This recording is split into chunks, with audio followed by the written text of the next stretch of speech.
So we're back to the whiteboard, but maybe for the last time. If not, there's one more thing I want to do on here, but we're almost done. And by the way, if you're somebody that's skipping to this part, shame on you. But also, the thing I'm about to demonstrate here on the whiteboard is just a confirmation of something that anybody could have guessed, and so in that sense, if you don't understand it, it won't really interrupt your understanding of anything after that. So I want to think about, we're thinking about the rate of exploitation. And so just to remind ourselves, these two equations here were reliant on the rate of exploitation being constant.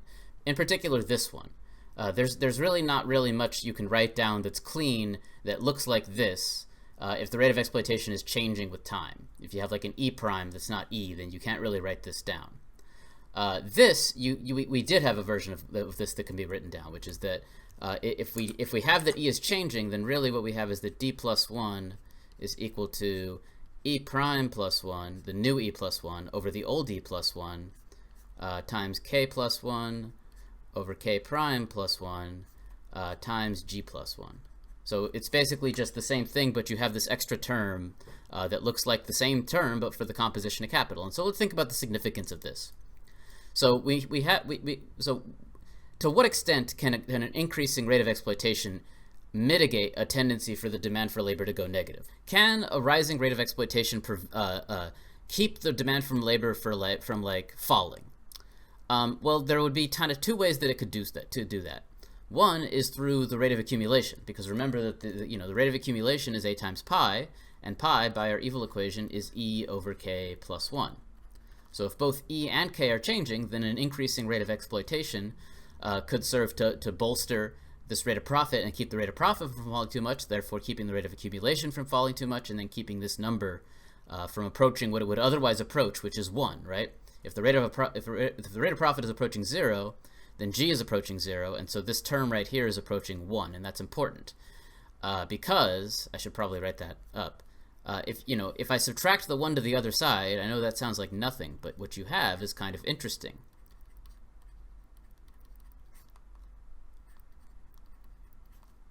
Because what you have is this minus 1, which is really saying, and so this actually has its own condition for making D negative. I think it's less clear than when you put this equation, but this says a lot on its own. What it's basically saying is, if these two terms multiplied together are less than 1, well, then I'm subtracting 1 away, and so I'm going to get a negative demand for labor. And you can think of it that way too. Now, okay, so let's look at these terms one at a time, starting with the G plus 1 that I said was important. Well, this is going to 1. So the question we should ask first is, can an increasing E stop this term from going to 1? And the answer is no. It doesn't matter how big E gets. There's no stopping the rate of profit from falling. That was a whole discussion that we had in the rate of profit video. We saw in that video that a rising rate of exploitation really is very limited in the degree to which it can stop a falling rate of profit from doing its thing. It's really not going to. So despite E being here in this equation, it's really not going to be able to prevent this term here from going to 1. So this term goes to 1, and E can't really help.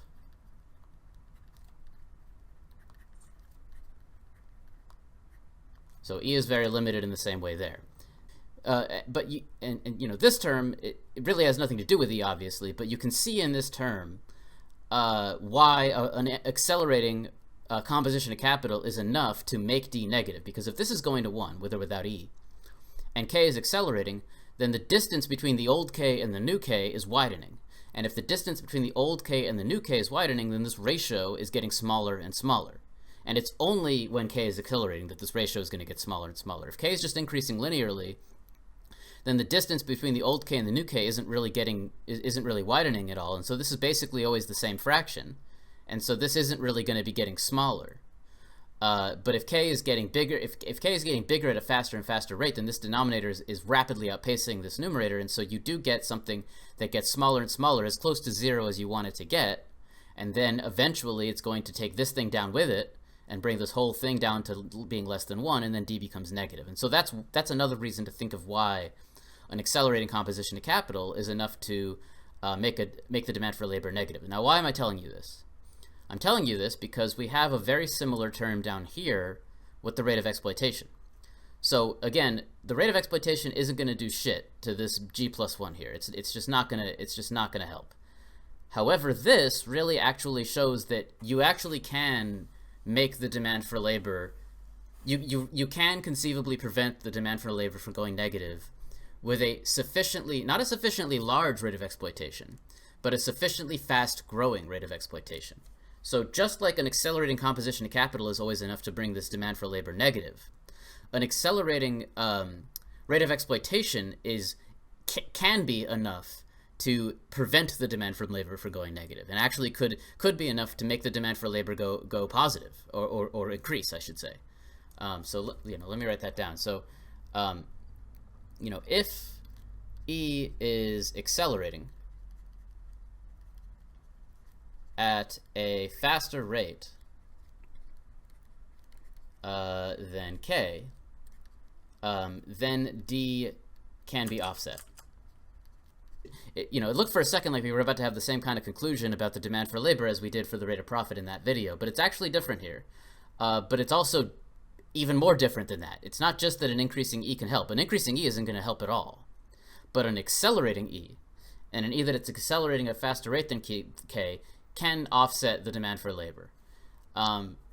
So is the rate of exploitation going to accelerate? And the answer is it's very, very likely that the rate of exploitation accelerates.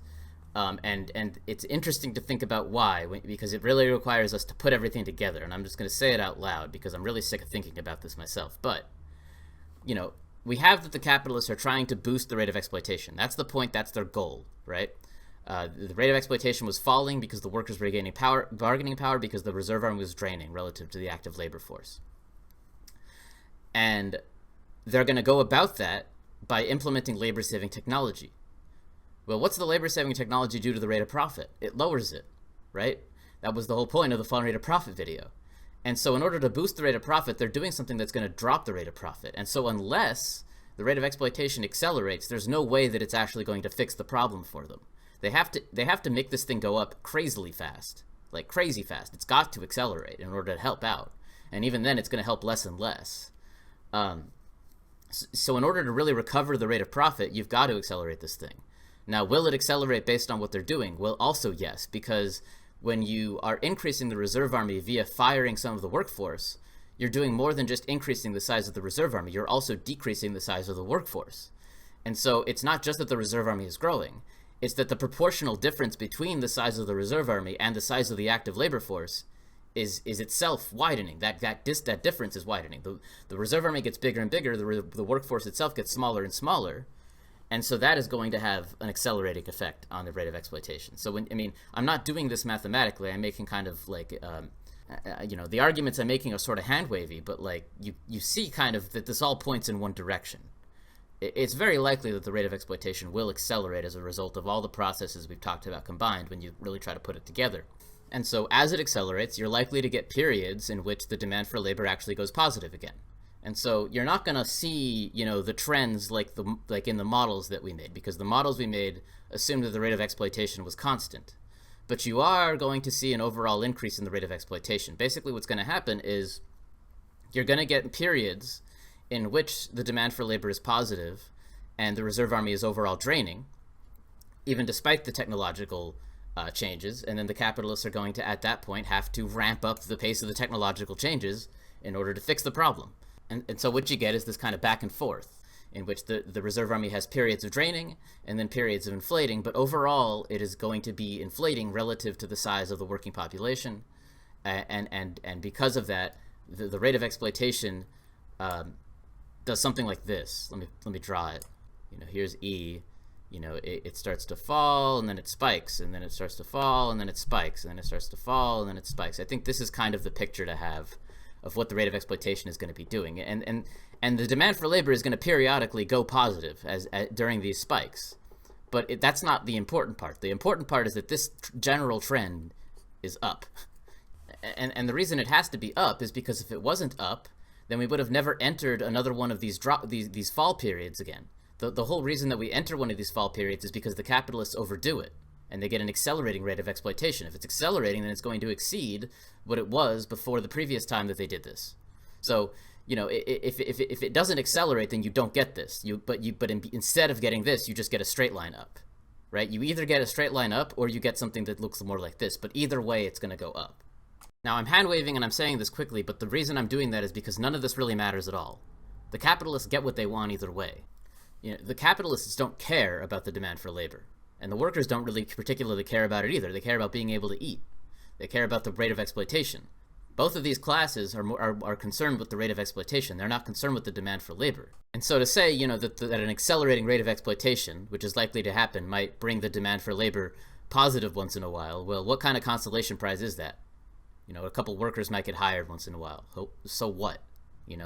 What we care about is the rate of exploitation, and what we're showing is that the capitalist system has a built-in mechanism for raising it, and it's gonna use it. So the only reason I'm saying any of this is for completeness sake. I needed to bring back in the thing I was holding constant, and not hold it constant anymore. But all we're observing is the thing we expected: is if I don't hold it constant, and we have this process of reinflating the reserve army implicit to capitalism, then it's gonna rise over time. Well, duh. Right? That's kind of the consequence of this thing. We're saying the thing that everybody knew already, which is that a growing reserve army, especially a growing reserve army that's growing as the actual active labor force shrinks, that the consequence of that is a growing immiseration of the working class generally. Well, we knew that already, and so now we can move on to the conclusions. And I think that the first step towards arriving at those conclusions is to do a little bit of review and to think about this from the worker's perspective, and to remember what really a rising rate of exploitation means for the working class. Let's make sure that we're clear on the picture here of what it means for the rate of exploitation to be rising. So let's review what a rising rate of exploitation really means for the working class. Well, we can think of that by kind of reviewing how it increases, and I want to make a correction as I'm here. That's kind of why I'm doing it this way. I mentioned in the theory of surplus value video 100 years ago that the rate of exploitation can, since you can write it as S over V, and I mentioned, I pointed at that and I said, you can raise the rate of exploitation in one of two ways. You can either raise S or you can lower V. Now in that sense, there are only two ways, but there's two different ways to lower V, and that's the thing I wanted. It's not really a correction, but it's something I wanted to make note of. And I'm not sure if I actually mentioned that there were two ways I think I might have focused too much on the lowering V via labor-saving technology. So I just wanted to kind of make it more clear that I think that there's actually three categories of raising the rate of exploitation in terms of like the qualitative things that the capitalists are doing. Now, raising S without lowering V essentially means generating what Marx would call absolute surplus value. That is to say, increase the length of the working day. So if the rate of exploitation is going up, one of the things that's going to be happening around you is you're going to see workers being asked to work longer hours, right? Come in and you're going to have, if you want to keep this job, you're going to have to volunteer twice a week for 16-hour overtime shifts and so forth. That's one of the consequences. That's one of the consequences. Another consequence is what Marx called relative surplus value. That is to say, decreasing V, but in a specific way. That is to say, decreases in V that come about through labor productivity, right? Making the value of the subsistence bundle that the worker consumes each day worth less, not by reducing the bundle itself, but by reducing the value of that bundle, right? Making it take less of the day to make that stuff. And so that's not really like surplus value in the sense that it's not generating, it's actually lowering the rate of profit, as we know now, to do that. But nonetheless, from the perspective of the individual capitalist, they pursue that in the pursuit of more surplus value, and so Marx calls it relative surplus value. And what it means, what it entails for the worker, again, we're seeing this now from the perspective of the working class, is an increase in labor intensity. You're going to have to work harder, you're going to have to work faster, you're going to have to work better if you want to keep this job, because there's 100,000 people that want to take your job, right? And so forth. We're going to come up with all sorts of monitoring systems and all sorts of technology to make sure that you are being worked to the bone at all times, right? That's one thing. Another thing is a more granular division of labor, economic division of labor, right? Make the tasks more robotic, less skilled, less fulfilling. You're not going to get anything out of your job anymore. You're just going to kind of stay on this factory line. You're going to just do this monotonous thing all day, and you're not going to feel like a person. You're going to feel like what Marx would call an appendage of the machine, right? So that's another consequence. And both of these things, this isn't really new to us, but I just wanted to point out that, like, the capitalist can't really easily implement this kind of stuff if the worker has a say in things. The worker isn't going to necessarily allow the capitalist to implement this kind of stuff in the workplace unless the worker's bargaining power is falling. And so that's exactly what we said was going to be happening under as technology progresses. And so what we're seeing here is that as technology puts workers out of a job more and more, as this process we've been describing happens, the lowering of the workers' bargaining power opens up new opportunities for further and more inhuman reductions in increases in productivity, right? I mean, there are certain kinds of things that that the capitalist can do to increase labor productivity that they couldn't do if the worker was feeling empowered in any way. There's certain things that they could only get away with if the worker felt like they didn't deserve anything. And that is really one thing that I want to focus on in a few minutes, which is like the way in which the capitalist class wields technology as a weapon and the political implications of that. But before we get to that, I want to delay that a little bit.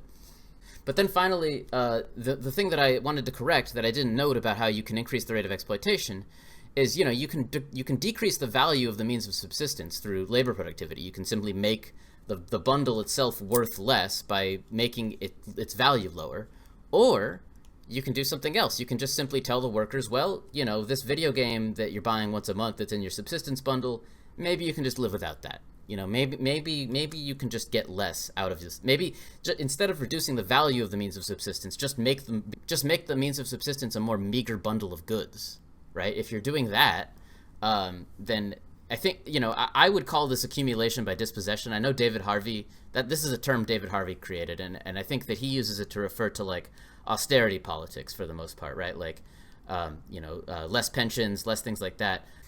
I don't see the difference between that and a decrease in wages, because either way, both of those are just kind of means by which to divvy up the spoils of the working day, right? I mean, at the end of the day, what we're talking about is how much of society's time is going to me versus how much of society's time is going to the profit of somebody, right? That's how I think about it. So in that sense, I don't really see a difference between like state-imposed austerity and like reductions in wages as austerity. They're the same thing in my eyes. So I would call this accumulation by dispossession as well. But I've only ever listened to David Harvey talk about it, not necessarily, I haven't really read anything about it, so I could be misunderstanding the term in some way. But in any case, you can reduce just the bundle of wage goods that the average worker consumes. And the mechanism by which that's happening is that the workers are losing bargaining power. And so what do we get when we put all three of these things together? Well, we find that the collective worker is experiencing that they have to work longer hours at lower wages in jobs that they increasingly find intolerable and unfulfilling. In other words, they are going to find themselves increasingly immiserated as the rate of exploitation increases. And so what we have here is not a theory of an increasing reserve army. We noted that a rising rate of exploitation can offset an increasing reserve army. But the rising rate of exploitation is because of the otherwise increasing reserve army. What we really have here is a theory of increasing immiseration. And that, right there, is the general law of capital accumulation. What we have is a theory of why accumulation at one pole is accumulation of misery at the other. The mechanisms by which accumulation occurs, that is to say, reinvestment of surplus value, into just kind of in the simple way, and implementation of new technology, and monopoly and centralization, the overall effect of these processes is going to be a growing misery for the working class generally. Not just the ones that are unemployed, not just the people in the reserve army, but the workers themselves. And this is what Marx calls official pauperism, right? We noted that the paupers were sort of at the bottom of the barrel. These are the people that society points at and says, you don't want to be this. Well, what we're noting is that there is a trend built into the foundations of capitalism, which is making it such that everybody is on their way down there. Everybody, no matter who you are on your way there. Maybe you're on your way there at a lower pace than somebody else. Hell, you might even be a capitalist, right? I mean, we've seen the trend of centralization. There's going to be fewer and fewer capitalists. You're on your way down too if you're a capitalist, statistically speaking. But you're live. But this is the general trend. If you leave things to the capitalist class, if you don't fight back, this is what you get over time. That is the general law of capital accumulation. Except actually, I'm lying. It isn't actually the full law. There's something missing still. We still haven't said the full story about the general law of capital accumulation. There's one dimension that's still missing that we need to get to. What we've identified here is a mechanism built into capitalism by which immiseration will tend to increase. But the general law of capital accumulation is more than just a built-in tendency. It's also simultaneously an observation of a logical necessity, a social necessity. And so in order to really hammer this in its full impact, we need to discuss that next. We need to kind of finish. There's one key, crucial dimension to this that we haven't gotten to that we need to mention next. So when I first introduced kind of the concept of capital accumulation in the video on the circulation of capital, which by the way was supposed to be the Reserve Army video, this has gotten a little out of hand. But when I first introduced capital accumulation, I sort of posed the question of like, what else needs to accumulate as capital accumulates? What else is socially necessary for capital to accumulate? In other words, like, if you're going to have this process, what else do you have to have? You know, disregarding how it happens, just what has to be true. And one of the necessities of accumulation, something else that needed to accumulate as capital accumulates that we noticed immediately, is money. And when I say money, of course, I don't mean just like the concentration of money in a few hands. What I mean is like the amount of money that is circulating in the economy, the amount of money that is being used actively in exchange for commodities. Because as capital accumulates, part of that process is people going to market and exchanging things. And so if you have more and more of that happening, then you need more and more money circulating. And so you need more and more money being pumped into the economy. And we also noted that, you know, if it's being pumped into the economy, it's got to be pumped into the economy from somewhere. In other words, there has to be some reserve hoard of money that's being kind of injected and withdrawn from the market as necessary to keep the money signal stable. Remember, we note the way we kind of figured this out is we noted this contradiction between two functions of money. On the one hand, money is a means of exchange, and on the other hand, it's a measure of value. And as a measure of value, if you have kind of a scarcity of money all of a sudden, you know, money is supposed to encode information. And so if there's if you don't have a constant supply of money that's circulating, then the ability for money to encode information is kind of is weakened and compromised. And so you have to have kind of a constant value of money, which you maintain by kind of injecting it and withdrawing it from the economy as necessary. And so as capital accumulates, it's not just that the amount of money circulating has to accumulate, but also the reserve hoard of money has to accumulate, because you have to be able to inject money in like bigger and bigger amounts more rapidly as the scale of this thing gets enormous. And all of the things that I just said apply to labor as well. Capital, the growing reserve army isn't just a consequence of capitalism. It's a social necessity. It's and the dynamics of why it's a social necessity are identical to why having a reserve hoard of money is socially necessary. Let me read what Marx has to say here.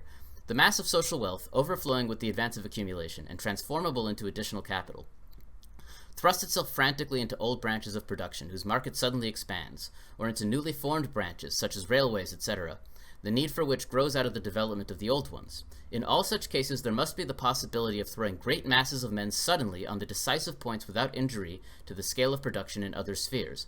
Overpopulation supplies these masses. So, I mean, what he's saying here is like, let's say that, capital has just gone bust.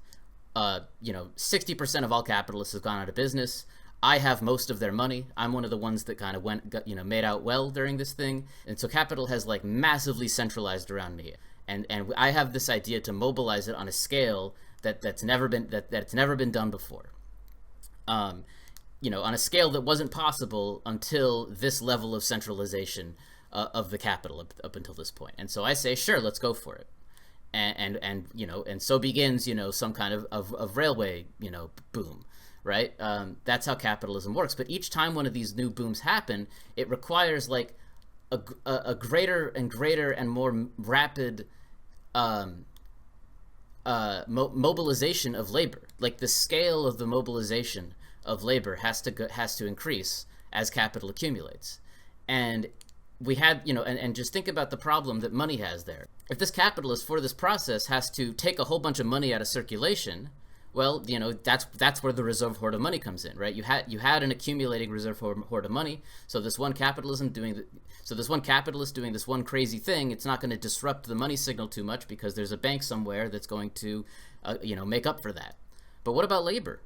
If I'm suddenly mobilizing 600,000 workers, then that is going to highly that's going to create an extremely scarce labor market out of nowhere, and that is going to massively spike the bargaining power of workers, and that is going to massively spike wages. And so you have to have a mechanism for dealing with that. In some sense, I'm just repeating myself, right? But you get the idea that this is the exact same principle at work. You have to have a growing reserve army for the exact same reason that you have to have banks, that you have to have a reserve hoard of money. It's to basically stabilize, in the case of money, I say that it's to stabilize price signals, right? But in the case of labor, it's sort of the same thing, but it's to quote unquote stabilize wages. It's to keep wages at a constant rate. You have to make up for, you not only have to have the labor available to mobilize, but you have to have enough oversupply of labor to keep wages low in order to keep capital accumulating. And so the growing reserve army is not just like a consequence of capitalism. It's a problem that capitalism solves for itself. It's something that capitalism needs, and it's something that capitalism creates as necessary for itself in order to facilitate its own accumulation. Again, this question, what else accumulates as capital accumulates? Well, the reserve hoard of money is one answer, and the reserve army of labor is another answer. And in some sense, it's for an identical reason. But there's an extremely crazy conclusion to that, which is that if a growing reserve army is a social necessity for capital accumulation, well, we've already shown that a growing reserve army comes one-to-one with growing immiseration of the workforce. With a weakening of bargaining power, with a rising of the rate of exploitation. In other words, that's also socially necessary. It's not just socially necessary for the reserve army to grow in order for capital to accumulate. It's also socially necessary for the working class to have its position get worse and worse over time. It's not just something that capitalism has a tendency to produce. It's something that capital has an imperative to produce. It has a mission to produce it, and it will produce it. And all we're really identifying with like all of this math and theory and stuff is the mechanism by which it's going to go about doing it. But it was kind of logically necessary before we talked about any of that. In fact, we've actually been aware of this social necessity since the first video. Because, the context by which we looked at those models, we already sort of had like a more broad kind of scenario set up, which is that the capitalists were accumulating, and they weren't necessarily implementing labor-saving technology or centralizing. They were just doing the simple reinvestment. And we noted that if they keep doing that, then they're going to get a draining reserve army and a falling rate of profit. And so to prevent the profit rate from falling due to a draining of the reserve army, you have to reinflate the reserve army. You have to have a mechanism for growing the reserve army. So it's socially necessary. You can see that as a second reason, or you can see that as the same reason, just expressed through the class interests of the capitalists. But either way, one way or the other, the growing reserve army is socially necessary for capital accumulation. Capitalism wouldn't be capitalism if it didn't have a mechanism for producing this. It's a characteristic of capitalist accumulation. And that is the general law of capital accumulation. It's not just a tendency, it's also an observation of a logical reality, of a social necessity. That's really, I think you have to put those two things together to get the full impact of the general law of capital accumulation. And the two laws are very different. One of them is like an empirically observable like tendency foundational to a capitalist system, while the other one is just sort of a logical, tautological necessity for accumulation. It's kind of both of these things at once.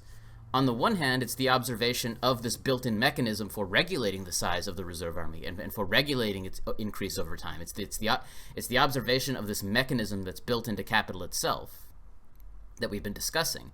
But on the other hand, it's the observation of this social necessity, which has nothing to do with that, and is almost sort of a logical, tautological thing. It's just kind of obviously true. The size of the reserve army has to grow. It has to, for capital to accumulate. That's necessary. And the faster capital is accumulating, the more that has to happen. We're not necessarily, so to say there's a tendency for the reserve army to grow, given the regular kind of normal action of capital, is merely to say that capitalism has a built-in mechanism by which it might meet this social necessity. It doesn't have to. The capitalists might have to come together and find some other way to increase the size of the reserve army.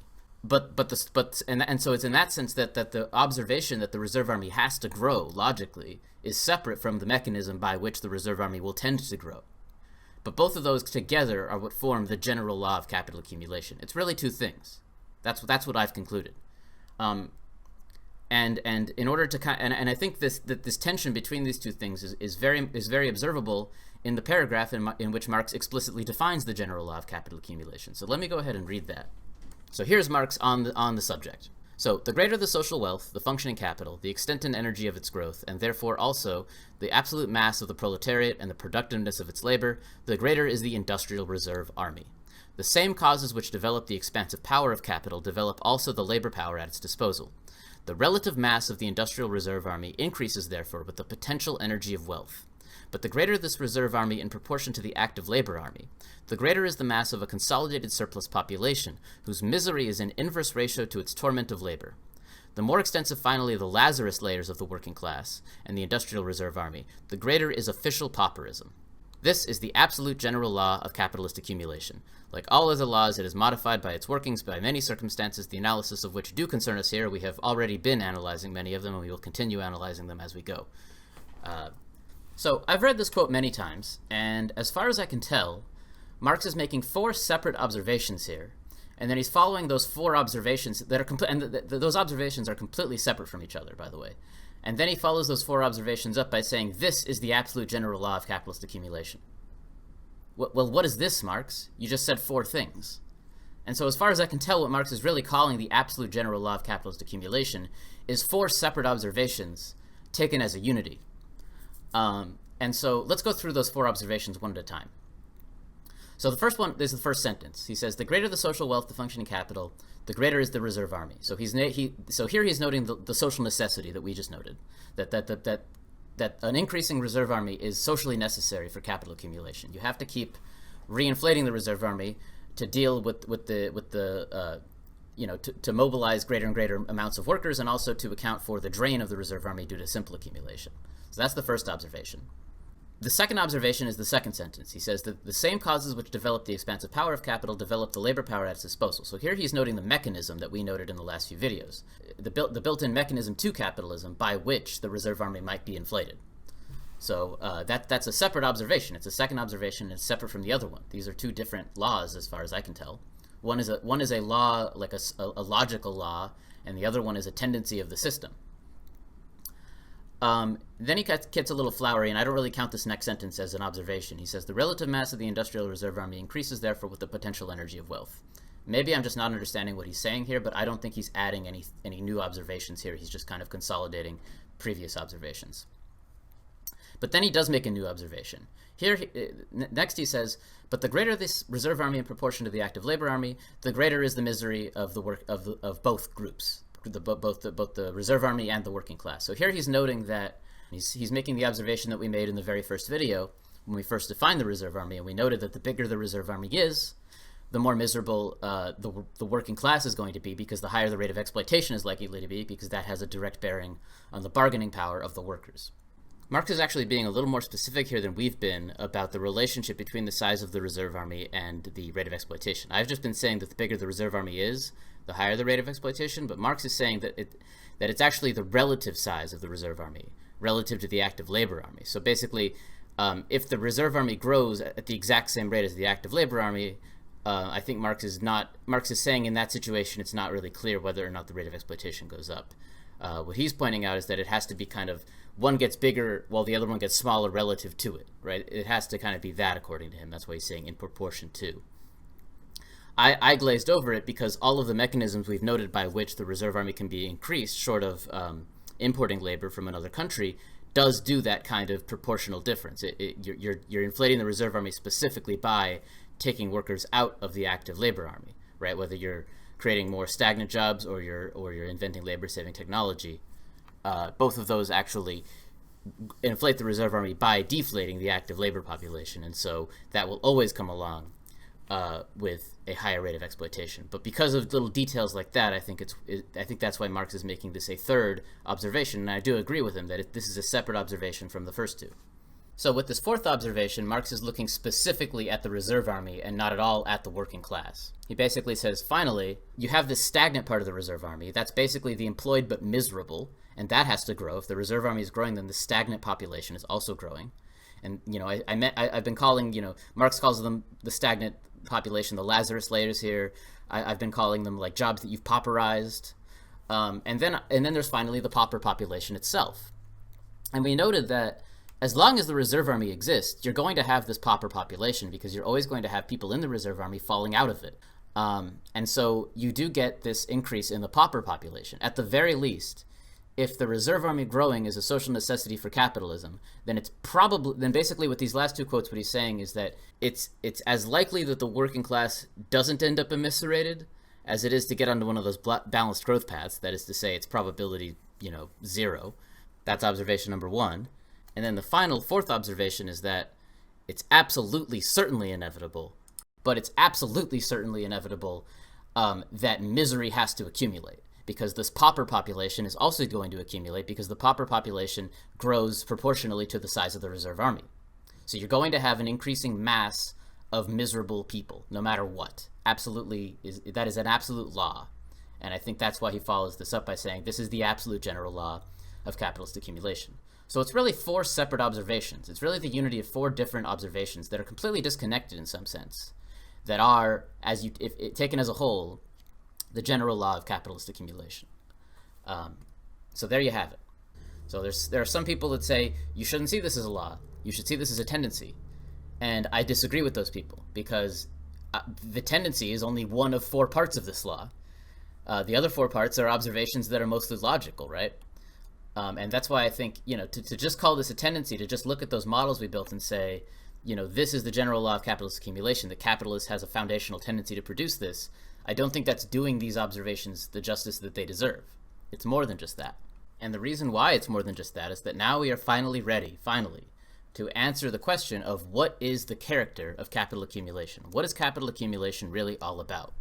We can finally say what it's really all about. On the surface, at first glance, capital accumulation seems like maybe it's a good thing, right? We're bringing more and more people into this unified production process. We're innovating. We're doing all of this nice stuff. But what's the propeller of this thing? The propeller of this thing is human misery. Capital accumulation is the accumulation of human misery. That is an essential feature of this thing. Accumulation of wealth at one pole is accumulation of misery at another pole. Misery is the propeller of this thing. That's what capital accumulation is all about. That's the character of capital accumulation. That's not just a tendency of capitalism, it's a reality. That is the system that we have. The system that we have relies on a continual accumulation of human misery. Almost certainly the misery of the working class, and if not the working class, it's got to be somewhere. It's an accumulation of misery one way or the other, regardless of whether you yourself are being affected by it at the immediate moment. It's a misery that is going to have to accumulate somewhere, one way or the other. So this is a pretty crazy law, and you've probably had some fun, hopefully, learning it with me. But you might be saying to yourself, all right, well, I don't see it in my reality, right? I mean, what we've been talking about is a growing unemployment rate, and that growing unemployment rate is supposed to explain people's lives getting worse. Well, okay, I see my life getting worse. That nobody's going to deny that. But is it really? How is it because of a progressively growing unemployed population? The unemployed population hasn't changed that much, right? I mean, here it is. Here's a graph of unemployment in the United States since the beginning of my lifetime. It's generally around less than 10%. How can you use this to explain, the growing immiseration of the working class? And so I'm sure a lot of you already have some ideas about how to answer this question for yourself, but there's a few things that I would point out too. And the first obvious thing to point out is that, the reserve army encompasses more than just the floating population. And in general, you're not really going to see the floating population spike for significant amounts of time unless there's like a Great Depression. And the reason for that is the existence of stagnant jobs. If you get laid off from a decent job, you don't have very long, usually, to find another decent job before you have to just downgrade yourself. And so that's, and pick up a job in which, you live a much more meager existence. And so in order to understand, the consequences of automation and the consequences of this kind of class war that's been going on, you really need to look at the stagnant population. That's really the key thing to look at, I think. So let's take a look at it. I've got a few articles to show you. So here's 23 essential gig economy statistics, definitions, facts, and trends on gig work. So So what we have here is that at least 59 million American adults participated in the gig economy over 2020, roughly 36% of the U.S. workforce. And then the final bullet point down here says, by 2023, experts predict that 52% of the American workforce will have spent some time participating in the gig economy. And these bar graphs are kind of cool that they give us down here because they split it up between occasional time workers, part-time workers, and full-time workers. The full-time workers are the ones we're interested in. This right here, these gray bars, this is the stagnant part of the workforce, or at least these two gray regions here contain a good chunk of the stagnant workforce. Not all gig workers, obviously, that are employed full-time are necessarily doing too badly. Some of them are doing quite well. But a large percentage of the people in these two gray bars here are going to, you should consider stagnant workers. And you'll notice that they're labeled as like independent workers or independent contractors is what it's usually called. So independent contract work is noteworthy because if you're an independent contractor, then you are not formally employed in the sense where you are subject to any labor laws that have been passed in the United States. There's the PRO Act, which is trying to address that, but the PRO Act has not been passed.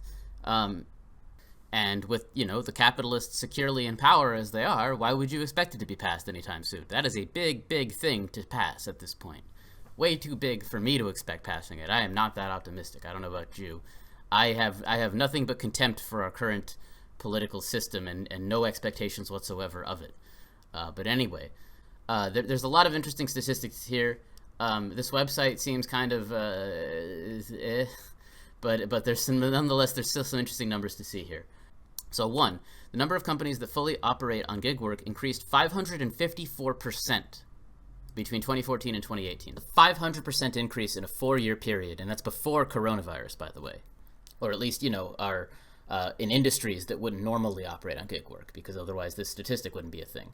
So, remember that conversion I mentioned of like decent job into like pauperized jobs. That's kind of what you're seeing with this number here. That process has accelerated to the point where you have a 500% increase in a 4-year period. 2, as of 2019, the average full-time freelance worker works 43 hours per week. What does this mean? So you got 58% of gig workers working more than 40 hours a week. Well, that's an increase in the length of the working day, isn't it? That's more surplus value. So number 5, I think, is important. The average gig worker's salary is $29,000. That's 20% less than the average salary of a single American taxpayer, which is $35,000. However, this number can also be skewed by the fact that there is a huge pay disparity among gig workers. This last sentence is essential. The bottom 75% of workers make far less than the top 10%. Now, as somebody who teaches statistics classes, I would say here that the average is an absolutely horrendous statistic to be using here. The one that you want is not the average, it's the median. You don't want the mean, you want the median. And the reason for that is that the median is a more resilient statistic. It is more resilient to outliers. If you have a lot of outliers, which is exactly what is being said here, the bottom 75% workers make far less than the top 10% of workers. That means that there's a few gig workers that are making a lot of money that is pulling the statistic way, way higher than what you should be seeing. I looked a little bit for the median average pay for a gig worker, but this sentence more or less confirms that is going to be significantly lower. If you look at the median instead of the mean, you're going to see a much lower number that is much more representative of what you would expect a gig worker to be paid. Beware of the average when it comes to stuff like this. The average is very much affected by outliers in a way that the median is not. So 10 and 11 are important. 8 is important too, but it's not necessarily relevant to the discussion. We're having women in the gig economy make 10.5% less than their male counterparts. Gender pay gap exists. It's a real thing. 53, but more relevant to us is 10 and 11. So 53% of gig workers between 18 to 34 rely on gig work as their primary source of income. So this percentage here is closer to the stagnant population we're looking for. We're kind of zeroing in on it.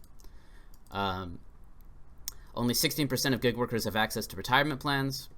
31% of Hispanic adults rely on the gig economy, which is more than any other demographic. Think about what we said about, latent populations and the peasants of Mexico. 15, I think, is crucial here. The gig economy has grown 15 times faster than the traditional job market. That, I think, gives you a really good indication of the pace at which the quality of jobs in this country is declining. Overall job growth in the United States between 2010 to 2020 was only 1.1%, while the gig economy's growth was a whopping 15%. That's pretty wild.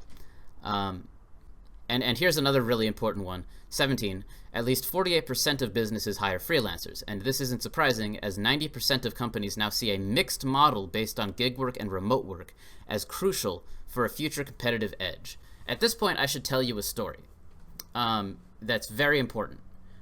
So I'm talking about this and framing it as like a growth in the stagnant part of the Reserve Army. But there's an important story. There's an important side scenario happening, and this is a very common thing that happens. So let's say that you're a union representative. You work some job, and you are in a union, and you are a representative for that union, and it has come time to negotiate a new union contract with your employer. And let's say that before these negotiations start, you find out somehow, maybe it's leaked to you purposefully by the company itself, maybe you find out some other way, that the company that you work for has been developing some new labor-saving technology. And that you know that they have this labor-saving technology on hand, and that they could implement it at any time. And you're worried that the workers that you represent might be replaced by this technology. And so with that context, you walk into the negotiation, and the company, knowing that you know that, gets to appear benevolent and offer you the following deal.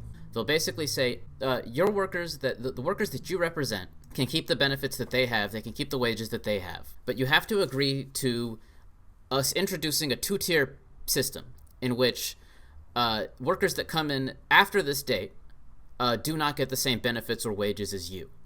So you guys can keep what you have, but you just have to agree to allow anybody new coming into the work with our company to be thrown under the bus. And that's basically the offer. Now, of course, none of the workers actually want to agree to this, but they know about that labor-saving technology. They're aware that they have the means to be replaced. And so at that point, a lot of the time, and for other reasons too, it's not just because of labor-saving technology, but in this context, a lot of the time, the unions will agree to have these two-tier systems introduced. And this has been a very, very common thing and an increasingly common thing in recent times. And so this has been one of the capitalist class's kind of primary means by which to divide and conquer the working class gradually over a long period of time. And I think that, related to that story I just told you is this mixed model thing, adding tiers to their jobs, adding obviously this isn't exactly completely related to what I said in that story because the new workers coming in are not independent contractors in the story that I just told. But when I put those two things together, I think you can really start to see what you get in place sometimes of a growing floating population. Instead, you're going to get this gradual decay, I said that the theory of a rising reserve army is not a theory of a growing reserve army. It's the theory of a growing immiseration of the working class. Because either the reserve army grows or the rate of exploitation grows because of the otherwise growing reserve army. And that's kind of what's going on here. You're seeing a conversion from decent jobs to stagnant jobs, and another conversion from decent jobs to less decent jobs over time, just gradually. But the labor-saving technology is still a crucial part of this whole thing, and everybody knows it. Go ask a random American on the street, and ask them why everybody's lives have been getting worse since neoliberalism started, and they'll tell you one of two things, and they'll be right either way. They'll either tell you that it's due to automation, or it's due to capital flight, due to capital going off to where the jobs are cheaper. Now let's think about that second case for a second. Capital is going off and taking your job off to China. Well, why is it doing that? It's because China's peasant population is a latent part of the reserve army. It is a latent population of the reserve army that is being tapped by capital in the United States, and it is flying off to that part of the reserve army and bringing your quality of life down if you're in the United States. So there's a general equalization happening as global capitalism takes home, because you got these giant masses of people that are being tapped as latent populations of the reserve army. Well, like what we're really witnessing here is like the consolidation of a global proletariat. And with that birth, you're also seeing really the birth of a global subsistence basket, which is the average of all of the other ones, regardless of how much power workers had gained in any particular country. And so that's another phenomena that's been going on. And then on that note of automation, that's actually the real source of job loss in the United States over the last 30 years. For example, so here's an interesting headline that kind of says everything that you need to know without even really needing to read the article. Automation helped kill up to 70% of the U.S.'s middle-class jobs since 1980, study says. And notice that they're not saying killed the jobs, they're saying killed the middle-class jobs. And so that's, again, you don't see an increase in the floating population, you see an increase in the population of people working worse jobs. That's what you see instead, right? So here's another interesting headline. U.S. lost over 60 million jobs. Now robots, tech, and artificial intelligence will take millions more. So again, I could find these articles, I could find hundreds of these. But I think we get the idea of what's been happening to the jobs. I mentioned that that the average American on the street would be right regardless of what you ask them. The really correct answer here is automation. The capital flight is a problem some places, but it's really the automation. It's really the labor-saving technology in this country that is responsible for the decay that we've seen since the beginning of neoliberalism. But let's move away from this and let's ask the question next, like, what's happening to wages? Let's look at the wages directly now. I wonder what could be going on since 1970 that has labor productivity skyrocketing, with wages staying completely stagnant. Real wages, I mean. Also, I find this real hourly compensation thing staying still more or less, I find that really hard to believe. So I haven't looked into these statistics very closely. I just run symbols in my head. I don't understand numbers, but I find this very questionable. The means of subsistence is at the very least unchanging on average as labor productivity skyrockets. The working class is not sharing in these productivity gains. We interpret the self-driving cars not as a boon to society, as we should. Right? Self-driving. Why is it the case that you hear about self-driving cars and you get scared? I don't have to do as much anymore, right?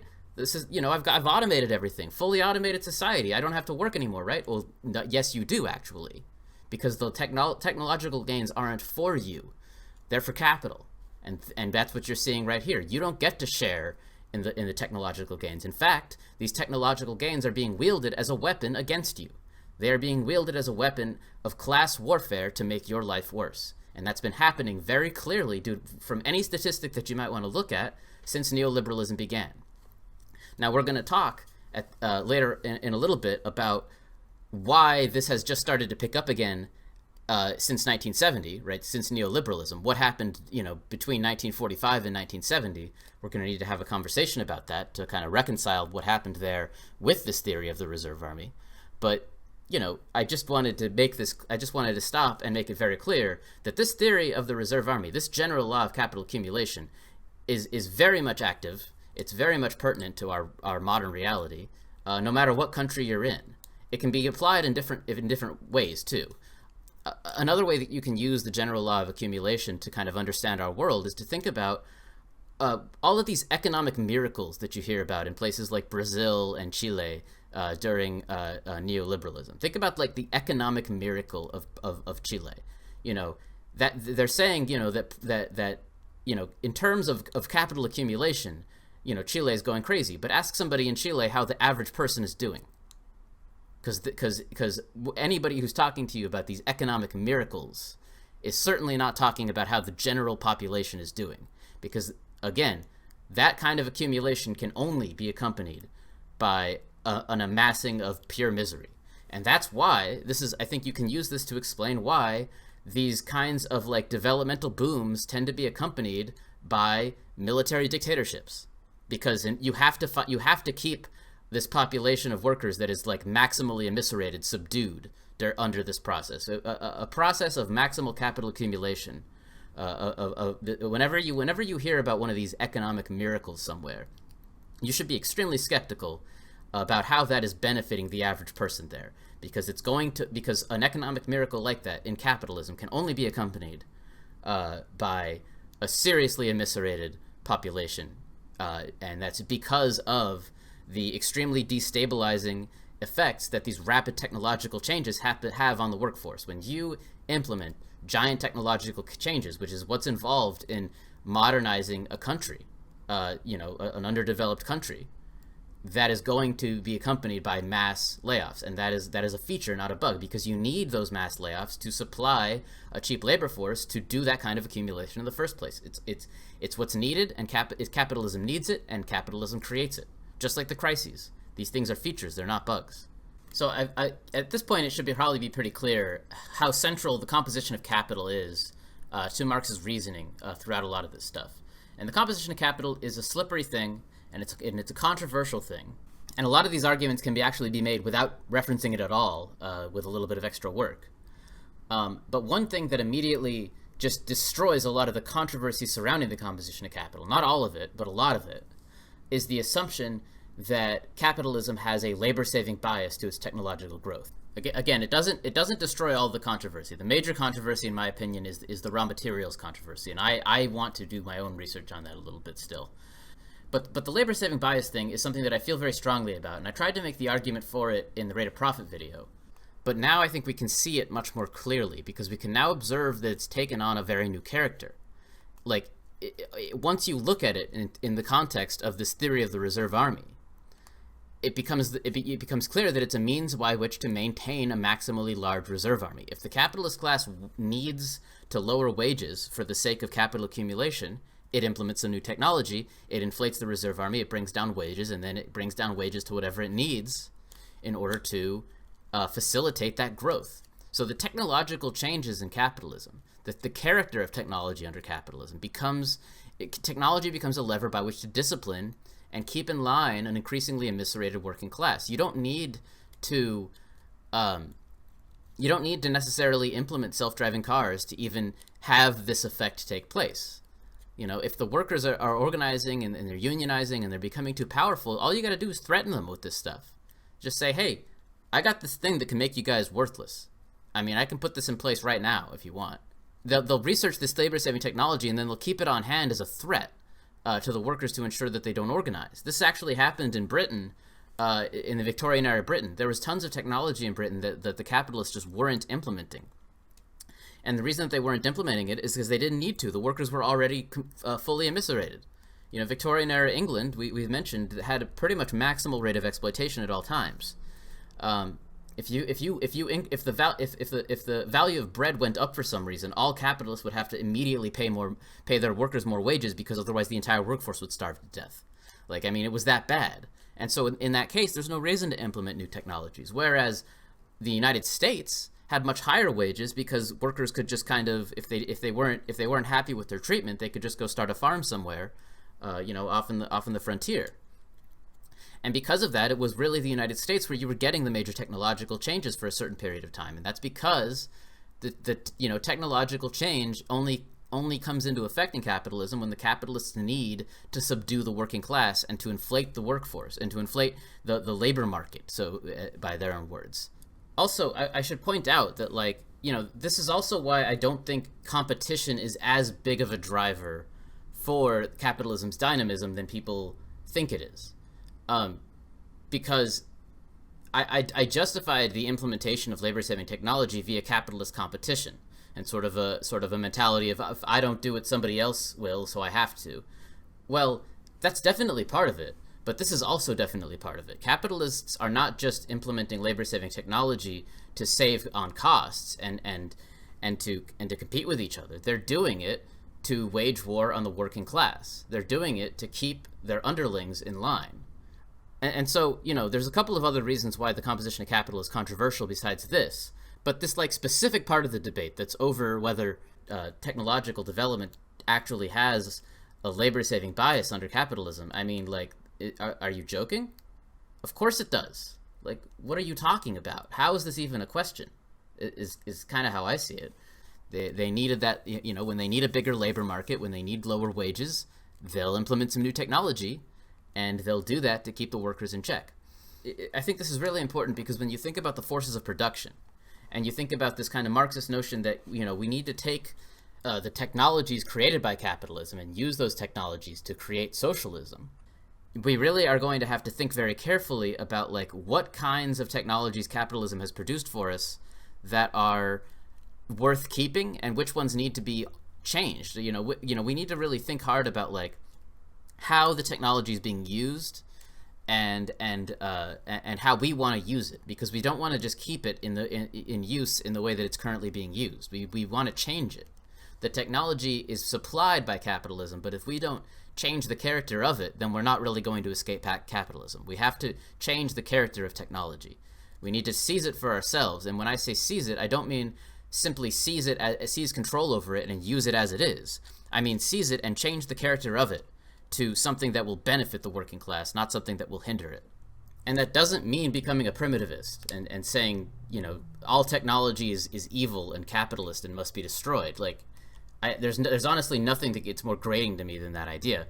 But like, we really need to be careful about how we're thinking about using the technologies and cybernetic tools that are around us right now. And that will take a lot of difficult critical thinking to do, and a lot of reflection on what this technology already is here for and why it's here. So on that note, we've been talking about how capital wields technology and uses it as it needs to in order to keep the reserve army at a desired size and keep wages at a desired rate. And I'd like to double down on that now and also use this as an opportunity to return to a couple questions that I left unanswered earlier, and also to address a really important purpose of Marx's theory of the reserve army, and maybe its true purpose in the sense of being a critique of political economy, and talk about what Marx's theory was really there in order to counter, and that is Malthusianism. One of Marx's main objectives with his theory of the reserve army was to combat another bourgeois theory of the reserve army, which was Malthusianism. There was a guy named Malthus who believed in a growing reserve army as well, but he believed that it was the fault of the workers and not the fault of the capitalists. So the argument from Malthus goes like this.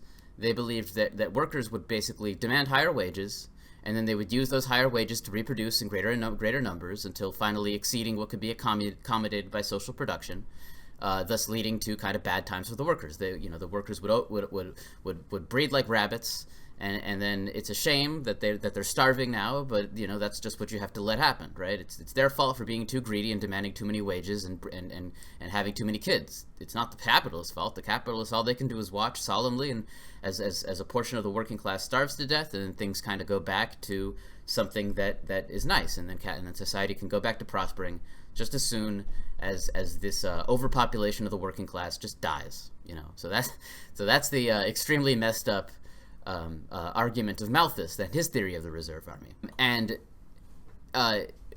what's important to note here is that this is, despite a completely barbaric theory of the working class in terms of its political conclusions, it nonetheless, ironically, puts the working class in the control seat.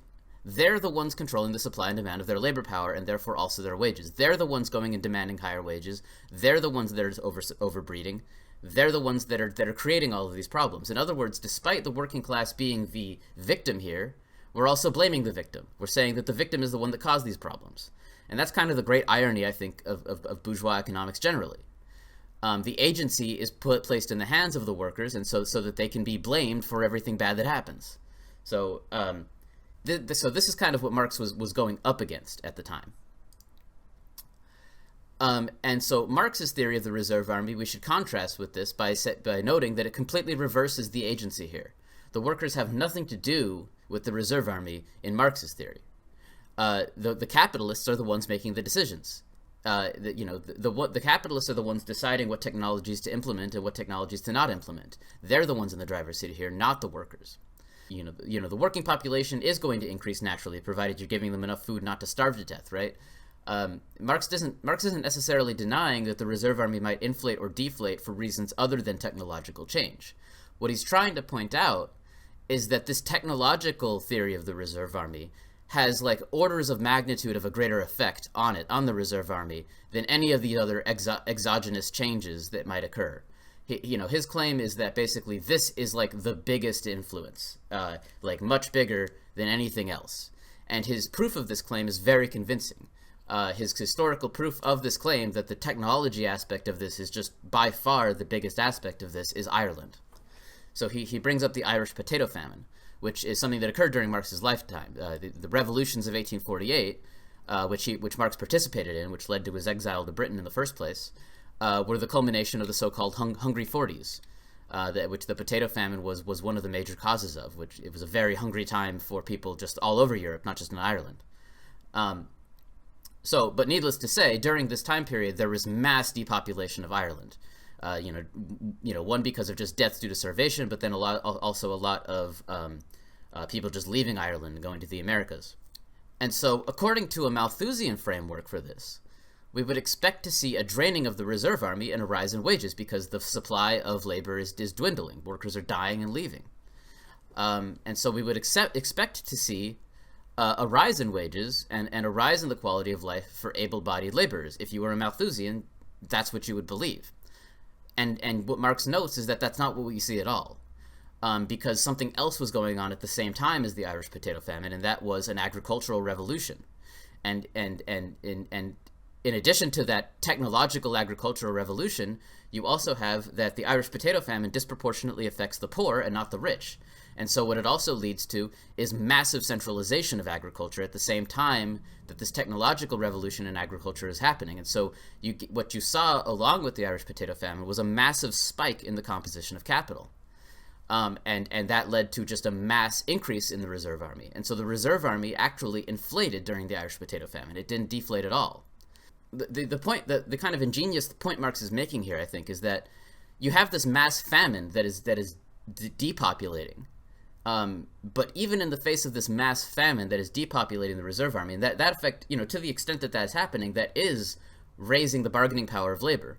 But even in the face of that, the technological change happening in Marx's time was so powerful that it was just orders of magnitude bigger in terms of its effect, and it led to an inflation of the reserve army, even in the face of mass famine and just mass depopulation.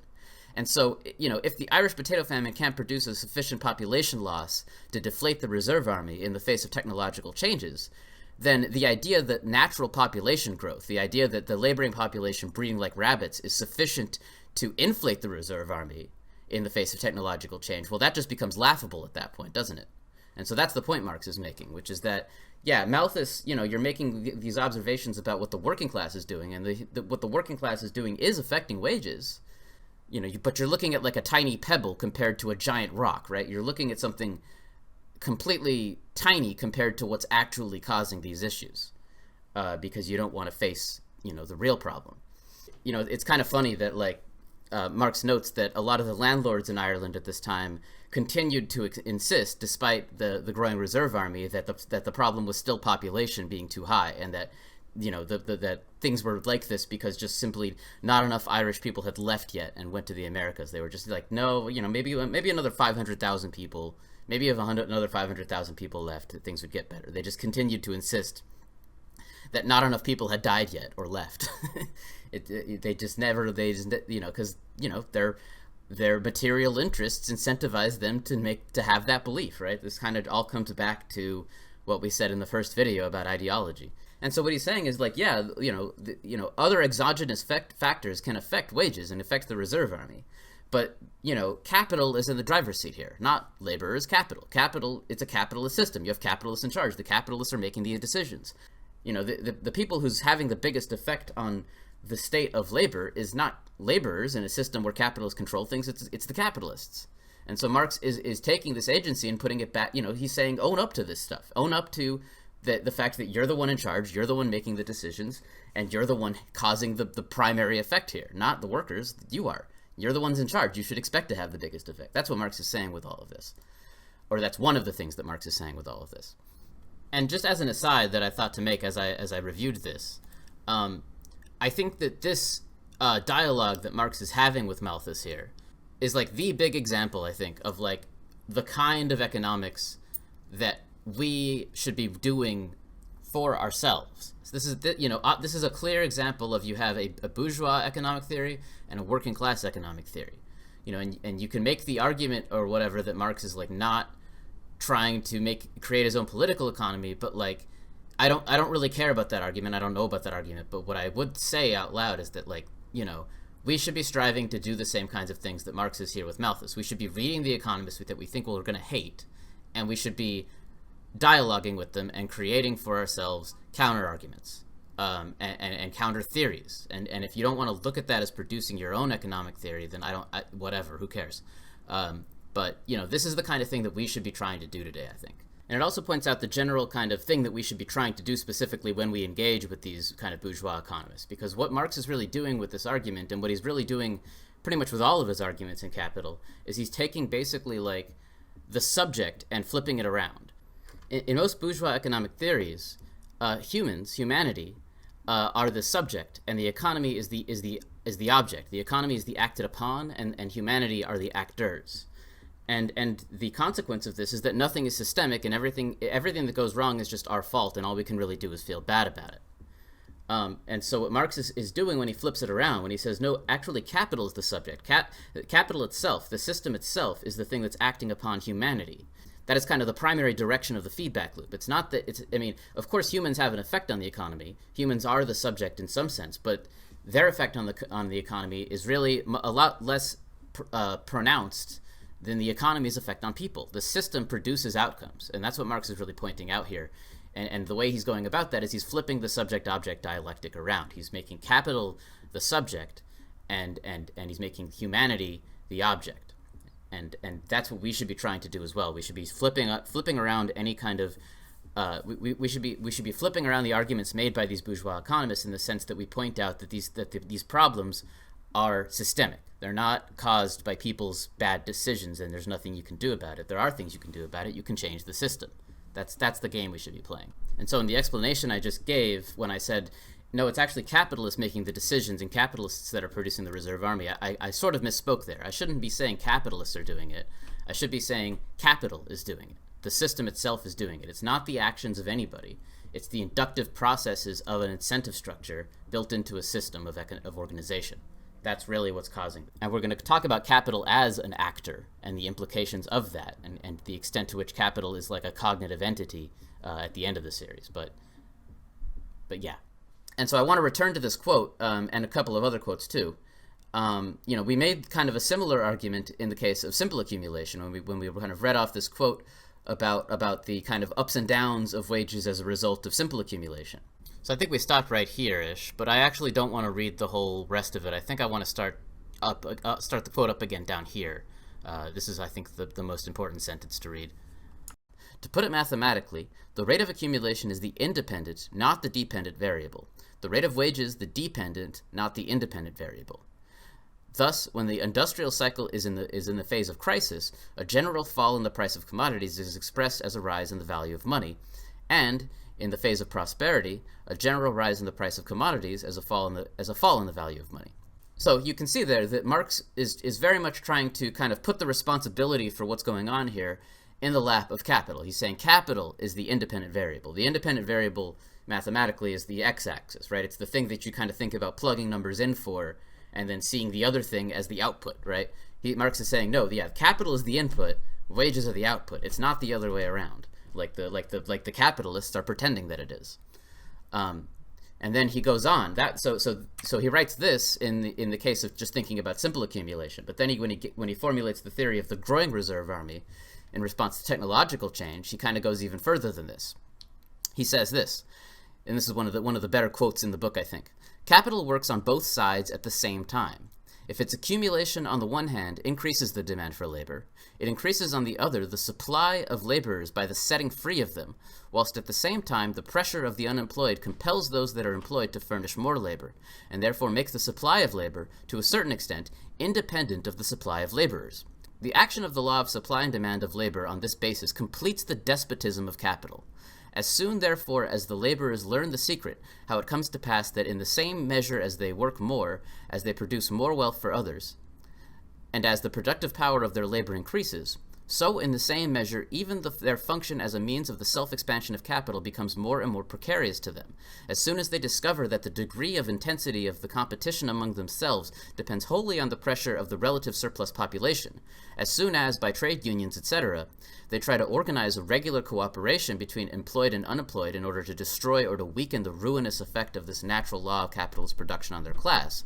So soon capital and its sycophant political economy cry out at the infringement of the eternal and, so to say, sacred law of supply and demand. And I'm going to skip reading the rest of this quote because it relies on a reference to Don Quixote, which I have not read, and so I have no idea what it's trying to say. So we opened this discussion up with the question of what is a free market, and we singled out labor power as a commodity, and we asked the question, do the suppliers of labor power, do the owners of labor power truly have a free market? Do they truly have control over the supply and demand of their commodity? And I think what Marx has shown very clearly here is the answer is no, they don't. They're not the ones in the control seat here. They're technically the owners of their commodity, but what does that even matter when when this is what's going on? They don't really have the bargaining power. They're not really the ones that have control over the supply and demand of labor power, despite being the owners of it. And so this idea of like a free market in capitalism, unless you completely exclude labor power, the labor market as something that needs to be free, there's no such thing as a free market under capitalism. At least there is no such thing as a free labor market. At least there's no such thing as a free labor market unless what? Unless unions organize. There's unless there's a collective effort on the part of the workers to counterbalance this, unless they unite, unless the workers come together and they say to the capitalists, you are not going to just bargain with the individual labor power. You're only going to hire somebody through us. We'll be the middleman here, and you're going to deal with it. Unless they do that, then there is no such thing as a free market. And if the capitalists think that that's not a free market when the workers do that, well, then they're admitting that there's no such thing as a free market, period.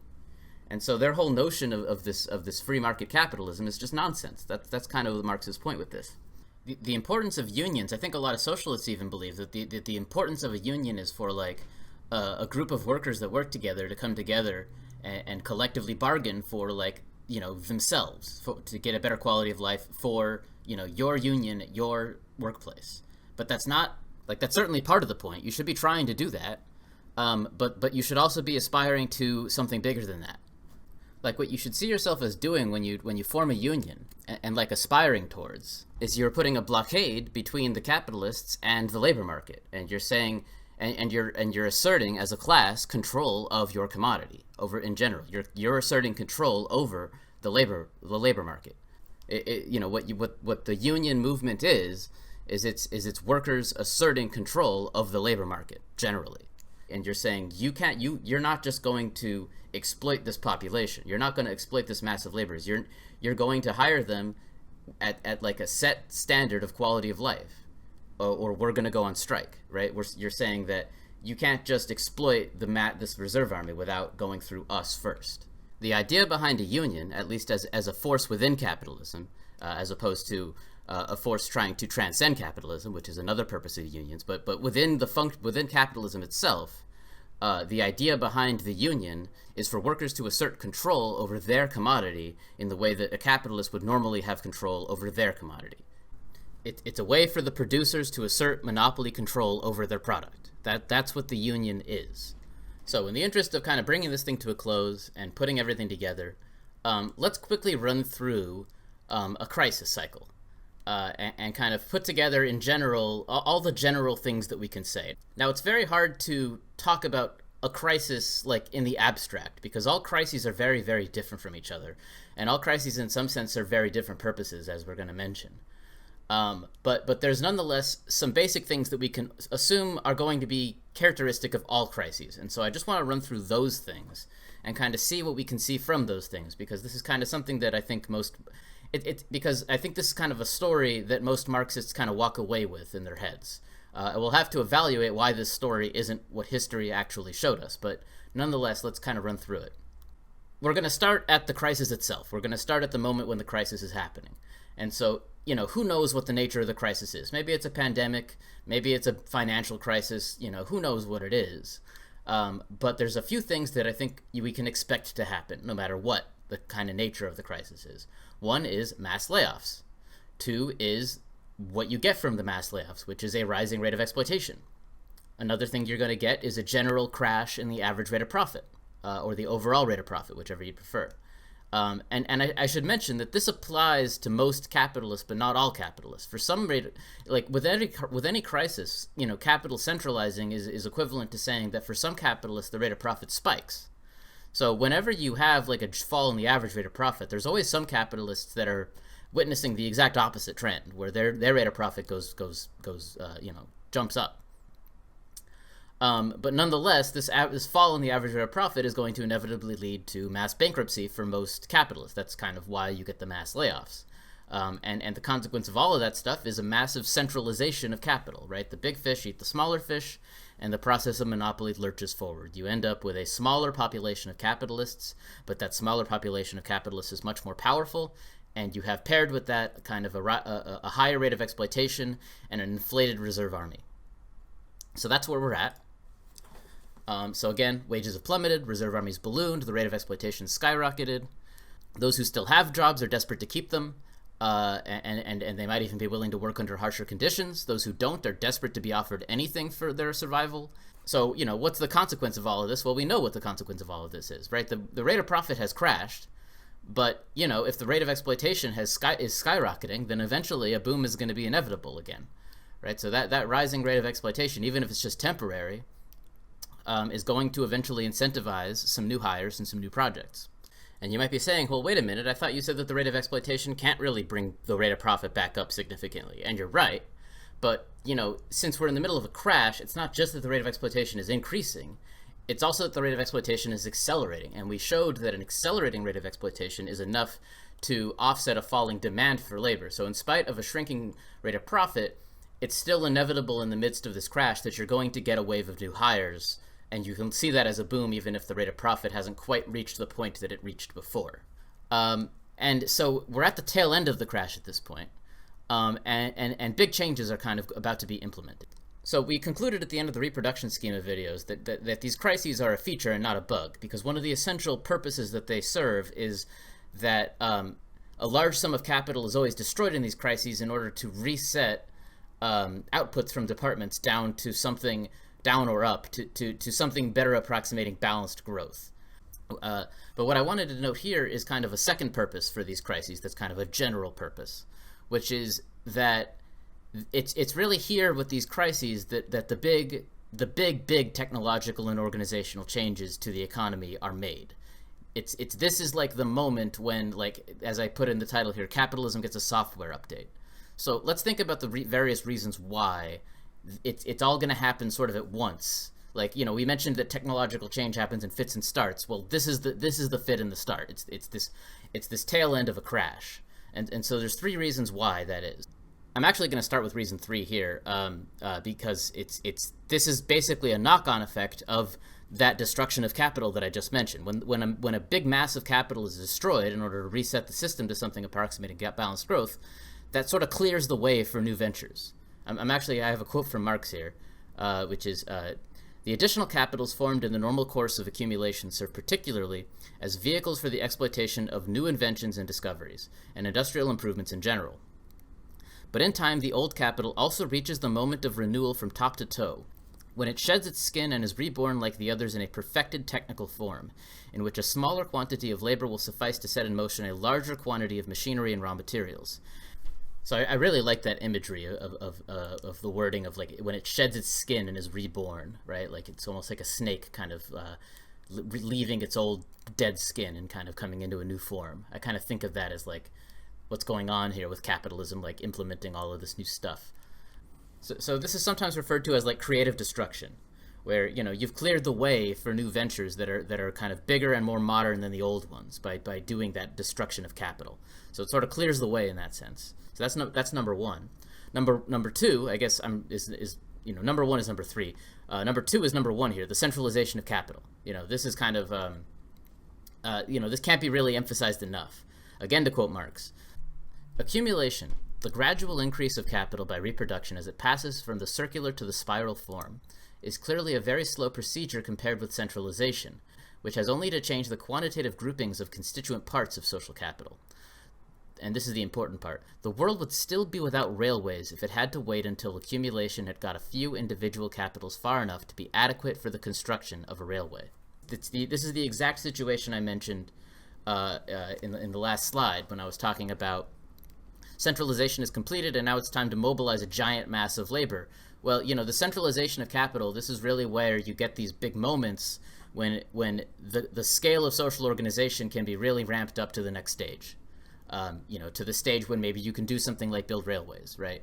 Or maybe you can do something like, just at a bigger scale than. So that's another really big reason. And then the last reason, which is this is the middle reason here, is that you've got all these new technologies that were developed during the previous, cycle, but there's no reason for those technologies that have been developed to necessarily be widely adopted. There might not be room for them. Hence the creative destruction.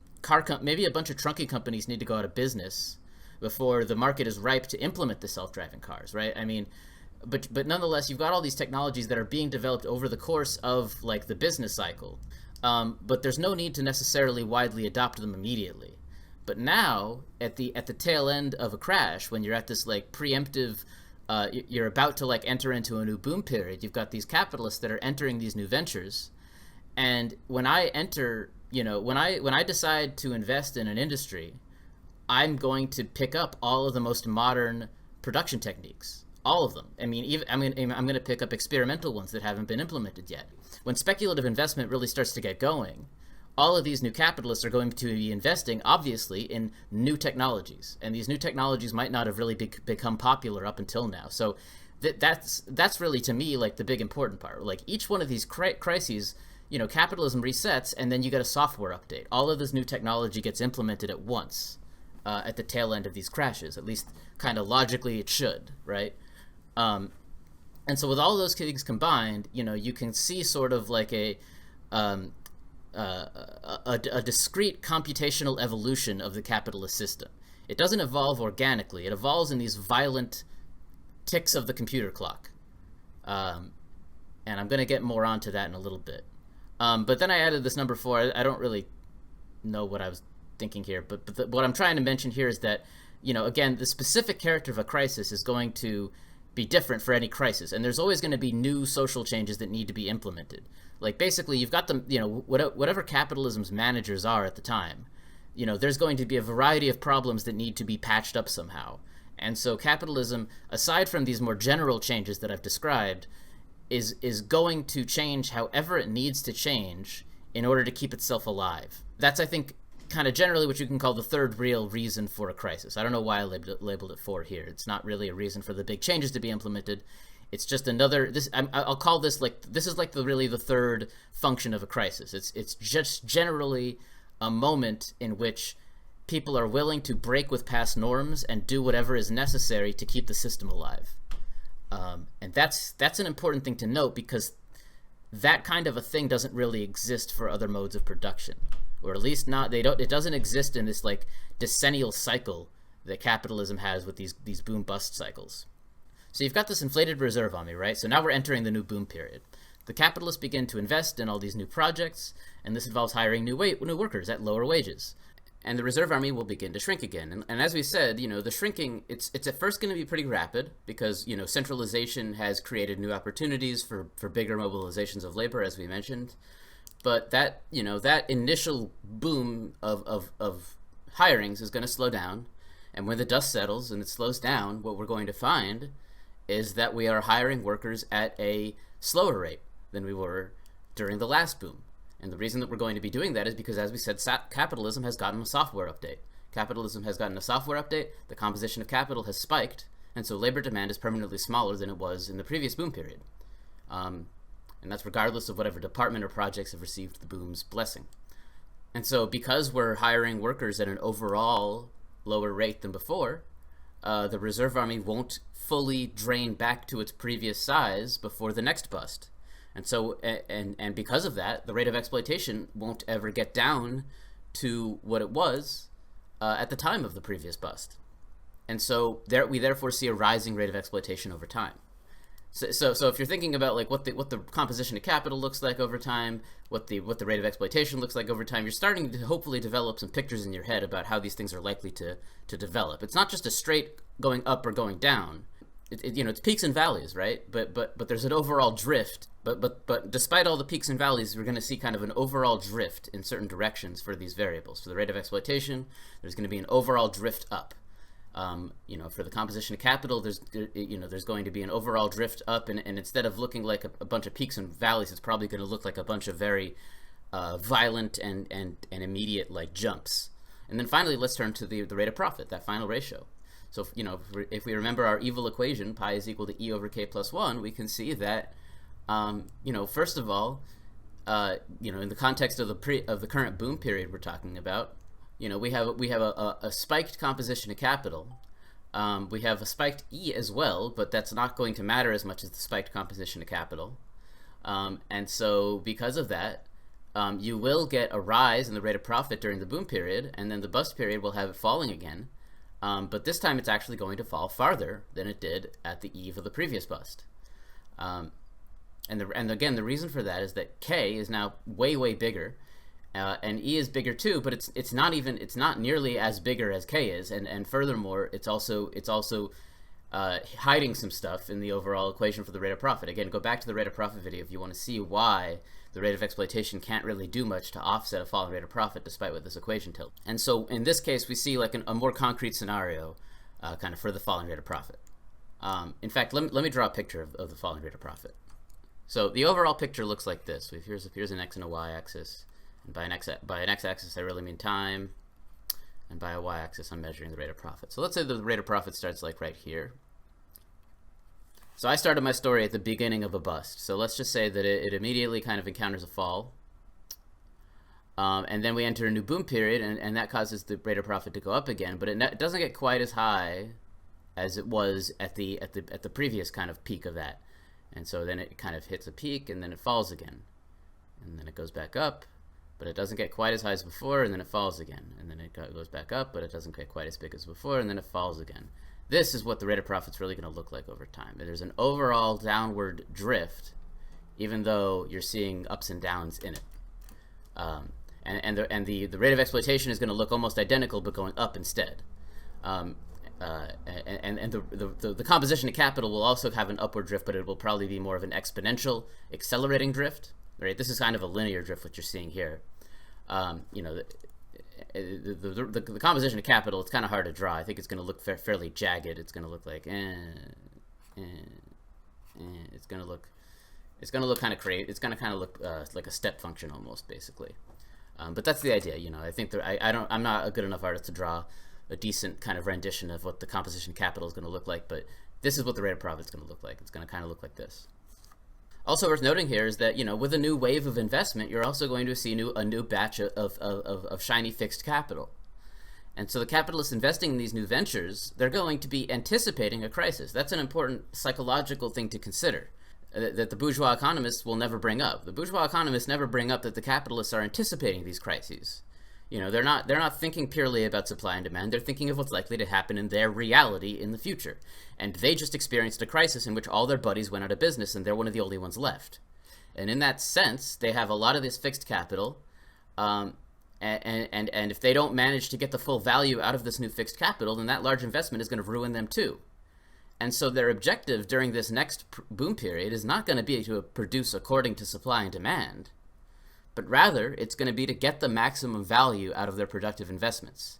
And so what we're seeing here, I think, is an overall drift away from capitalists producing according to price signals and towards production for production's sake, and towards capitalists just simply trying to get the maximum value out of their fixed capital before the next crash. They're just going to be producing a maximal amount. They just want to produce as much as possible with these investments. They just want to get their investments to turn around, to turn over, before the crisis happens. If they don't care about what the market wants from them, they care about what they can get from the market.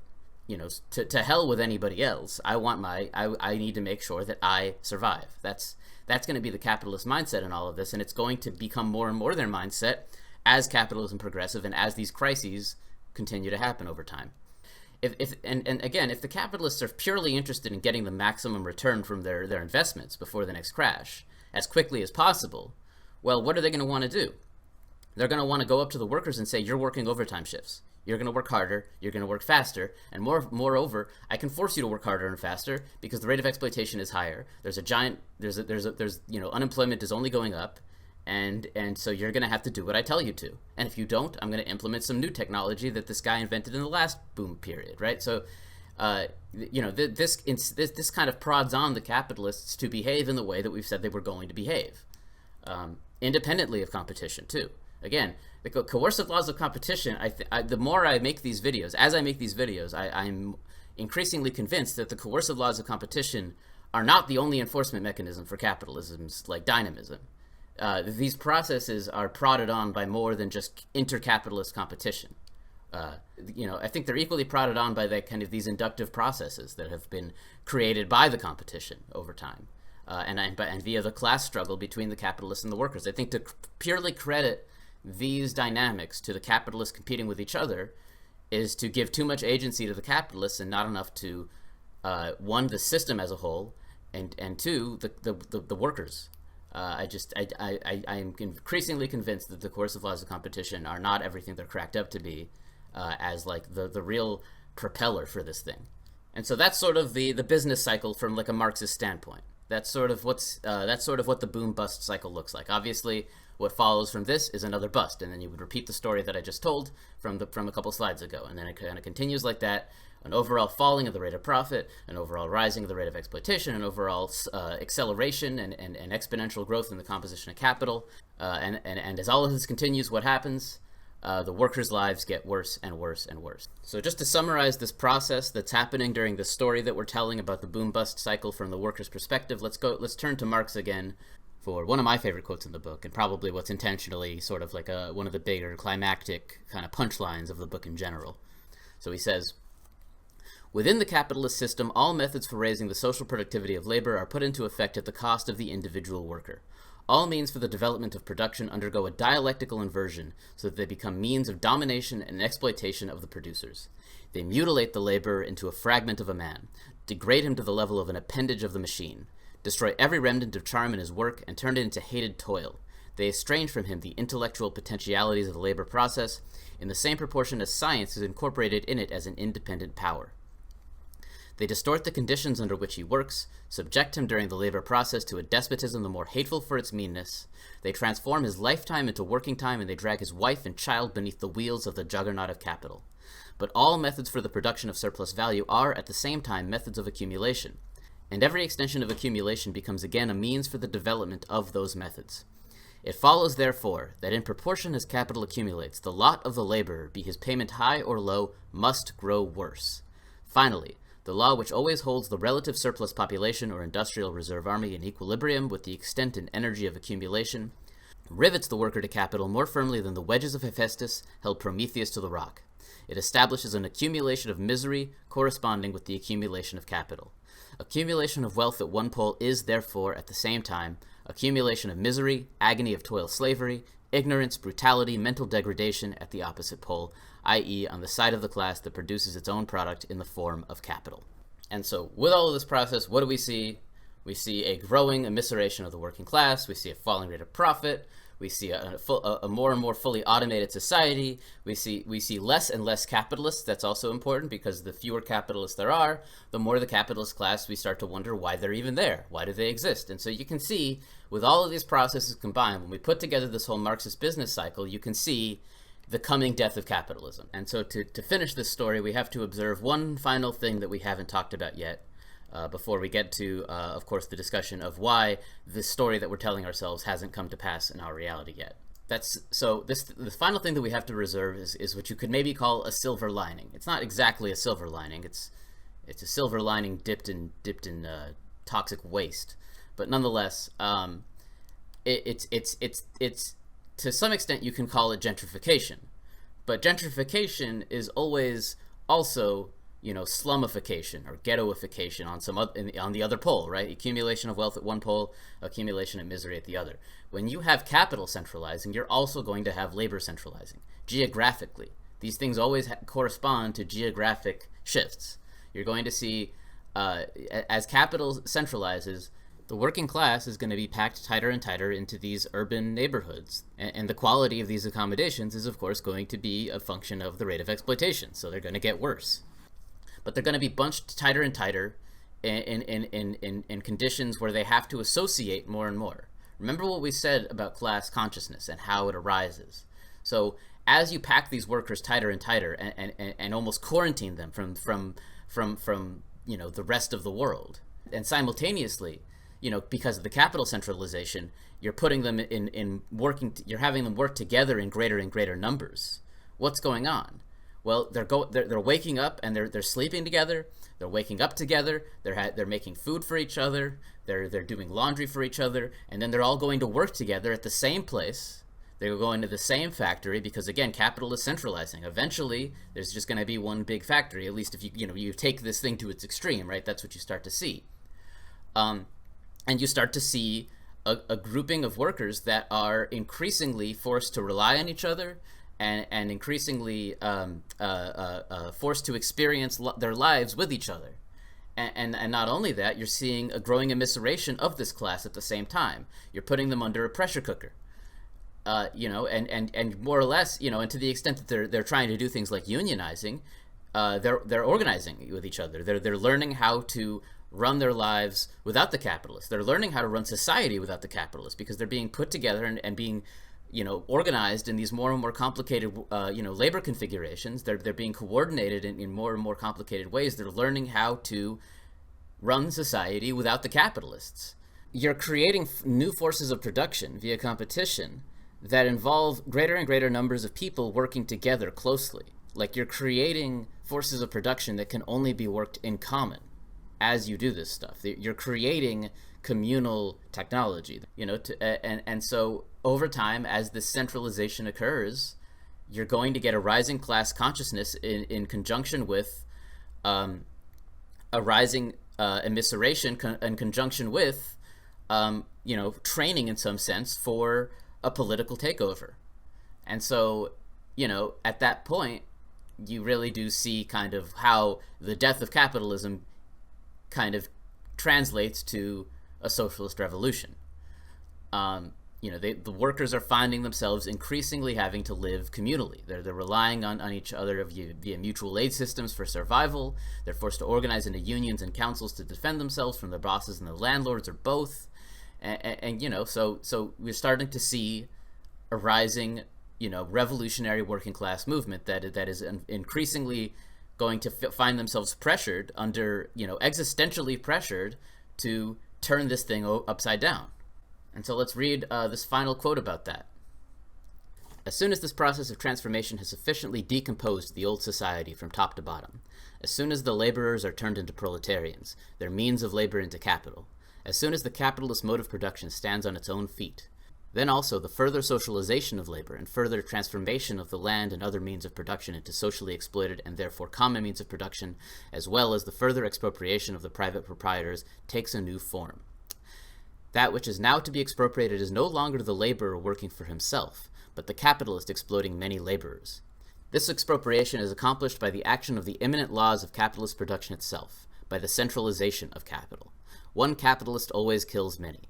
Hand in hand with this centralization, or this expropriation of many capitalists by few, develop on an ever-extending scale the cooperative form of the labor process, the conscious technical application of science, the methodical cultivation of the soil, the transformation of the instruments of labor into instruments of labor only usable in common, the economizing of all means of production by their use as means of production of combined socialized labor, the entanglement of all peoples in the net of the world market, and with this the international character of the capitalist regime.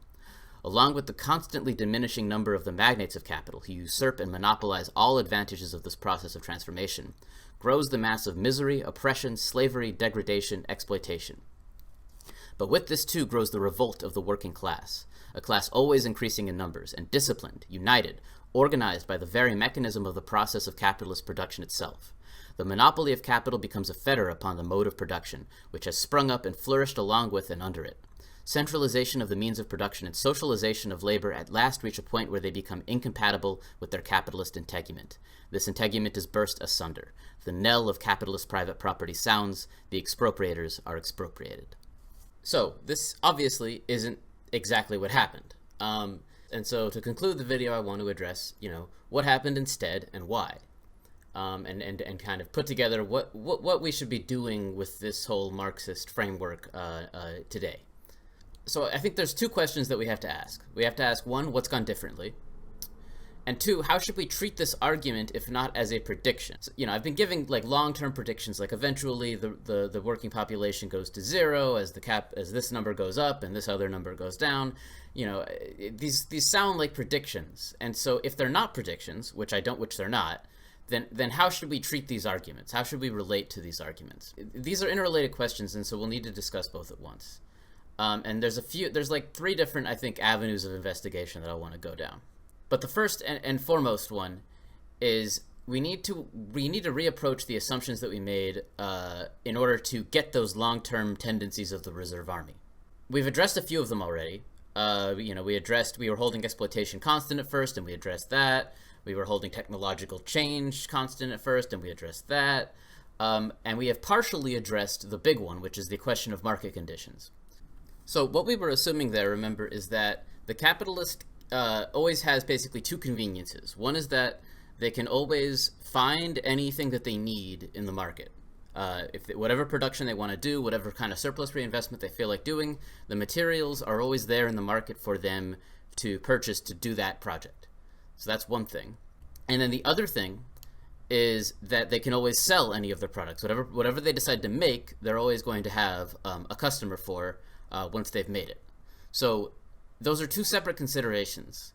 And what we got out of those two assumptions together is that we were able to basically assume that capitalists were going to follow those lazy ideal growth paths that we derived in the reproduction schema videos towards kind of getting to the more complicated stuff. And so as far as what we've done so far with that assumption, we've lifted half of it. When we looked at the reserve army in the context of the disproportionality model, that was essentially us lifting the assumption that the capitalists could always find what they needed in the market to do their production, right? We basically noted that the ideal growth paths that we were kind of deriving there weren't possible because the materials weren't like consistently going to be available. If you limit yourself to growth along the lines of what's consistently available, then you end up with capitalists kind of shifting their capital around into different industries and departments, trying to reinvest, the percentage of their surplus that they'd like to reinvest, and you get, you get the phenomena of disproportionalities between different industries. We lifted that assumption, and we noted when we lifted that assumption that you actually get a stronger case for a growing reserve army rather than a weaker case. It becomes more likely at that point that you're going to get a growing reserve army. But that model itself is still assuming the second case, essentially, by having supply-demand equilibrium. We still haven't lifted the assumption that the capitalist is always going to find a customer for their product. In other words, the big assumption that we still haven't lifted is the assumption of no overproduction. So at this point, we've seen roughly like 600 reasons why it is not a reasonable assumption that we won't get overproduction, if not overproduction crises. The capitalists have a tendency to overproduce. And in particular, this tendency to overproduce is in direct contradiction with the conclusions of a growing reserve army.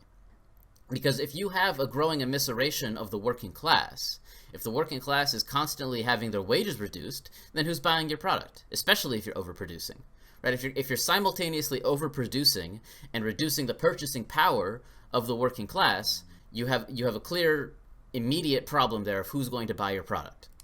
And so this is a problem that demands immediate solutions, both logically and kind of historically. You have to keep a constant demand stream. That's kind of the imperative of the capitalist system.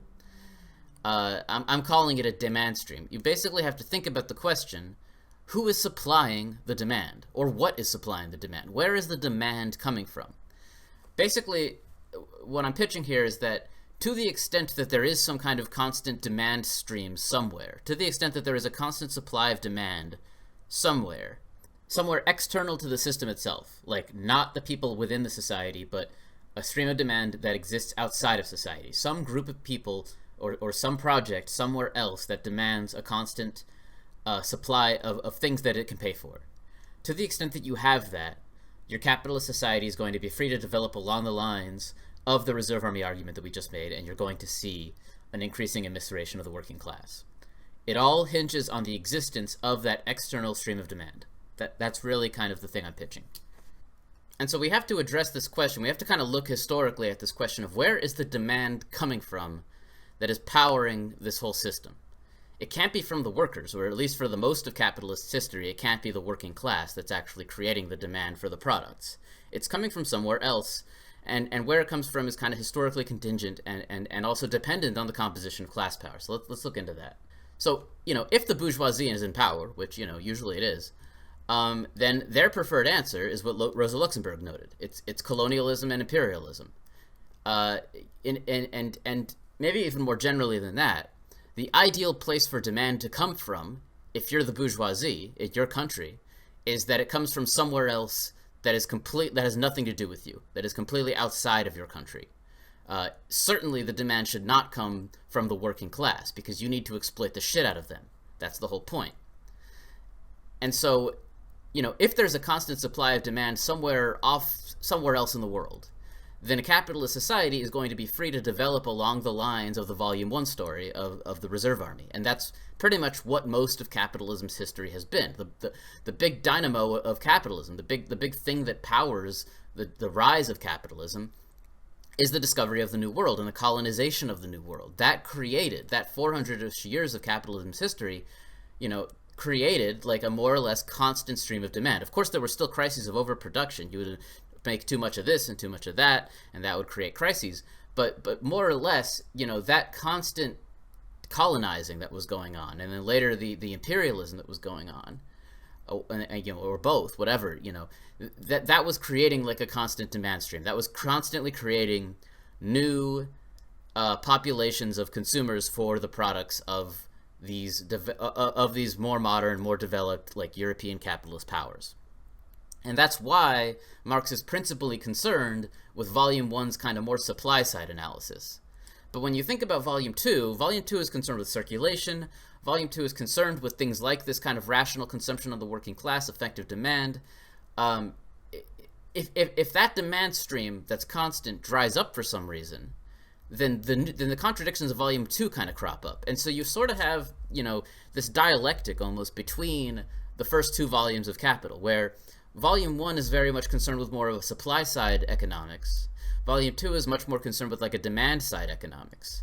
And depending on whether or not that demand stream is there and where it's coming from, that really dictates which one of those two sets of contradictions are going to be primary and dictating kind of how capitalism develops. Because, if the demand problem is just kind of magically solved somewhere else, then those contradictions really don't matter very much, and so capitalism's development isn't really going to be very concerned with them. It's not going to develop around dealing with those problems. It's going to develop around dealing with some other set of problems, right?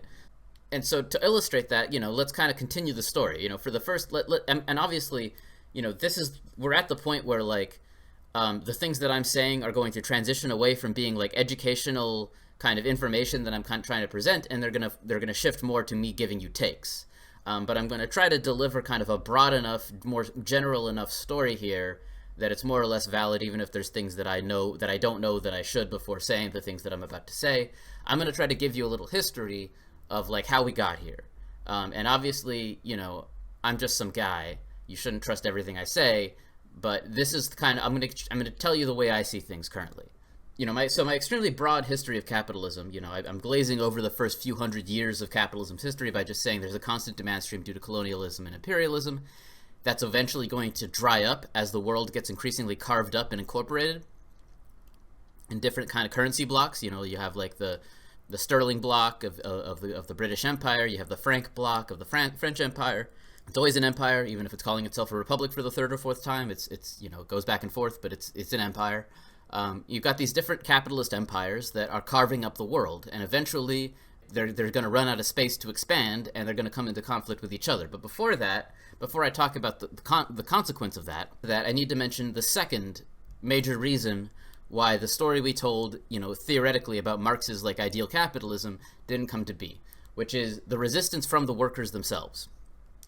And I think, so Marx doesn't, I'm not going to say that Marx treats the working class as a passive force within his presentation of capital. But in particular, during his presentation of the reserve army, he doesn't seem to bring the workers' resistance into that discussion at all. He mentions that they're going to form unions and try to resist, but he seems to kind of work under the assumption that like they're going to generally be unsuccessful until the time comes for an actual revolution.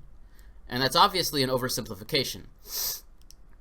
Now, I mentioned that there's, the first two volumes of Capital form a dialectic, and volume 3 is supposed to be essentially evaluating the capitalist system as a whole. And towards the end of that book, towards the end of volume 3, he seems to be turning towards like a closer inspection of classes within capitalism. And at that point, it might be the case that he was about to kind of get to the stuff that I'm about to mention, right? Like that he was about to bring in worker resistance and kind of see how, and kind of evaluate how that is going to affect the dynamics of capitalism.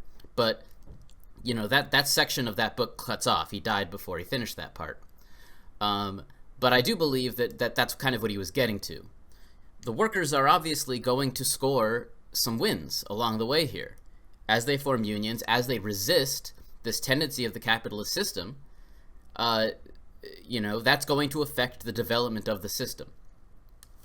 And in particular, it's going to affect the development of the system at the point when the external demand stream dries up. Because when the external demand stream dries up, the only thing that can substitute is an internal demand stream. And that demand has to come from, of course, the working class itself.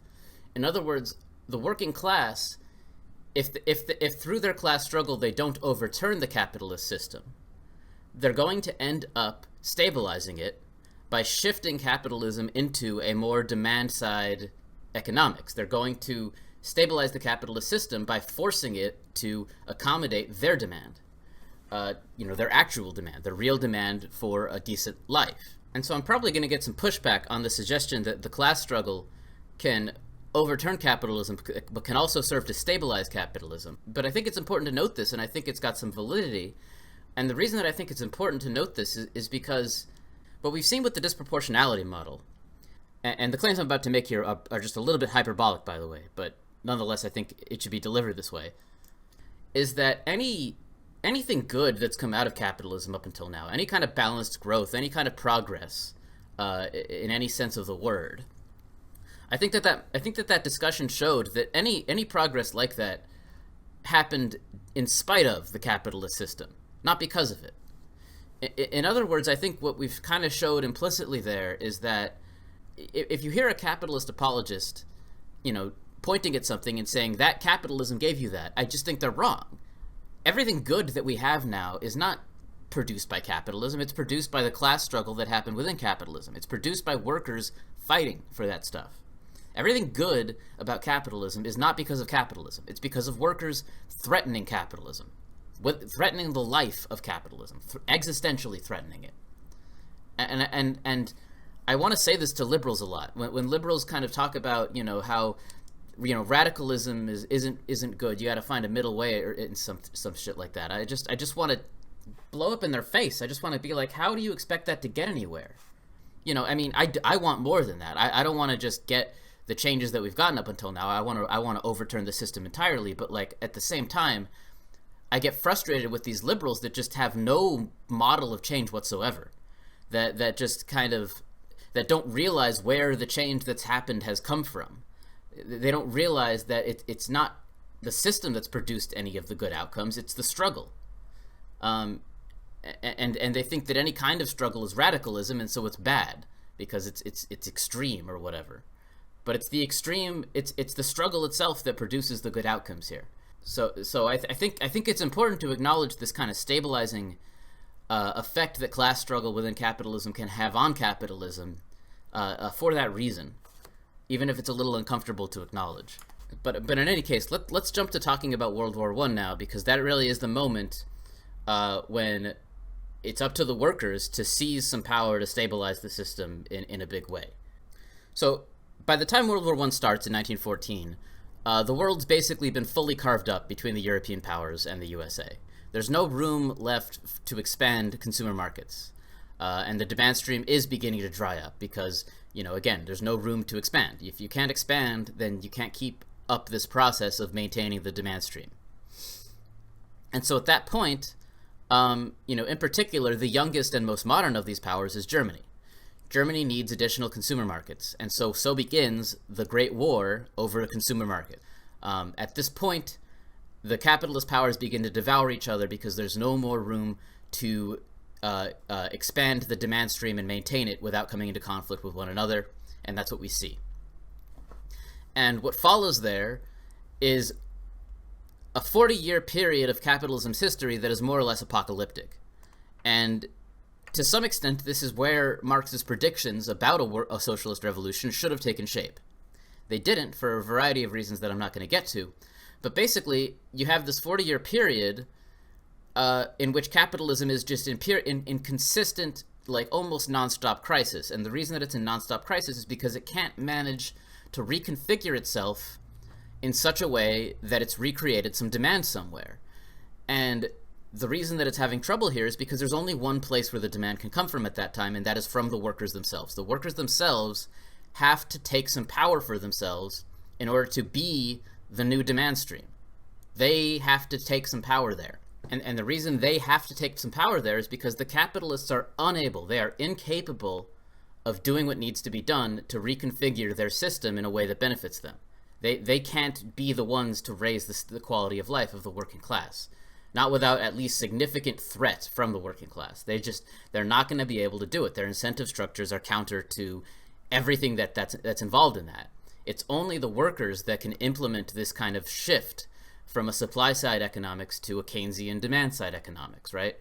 There has to be significant pressure from the working class in order to facilitate that shift. And so that's a violent 40-year process. And that's exactly what we see.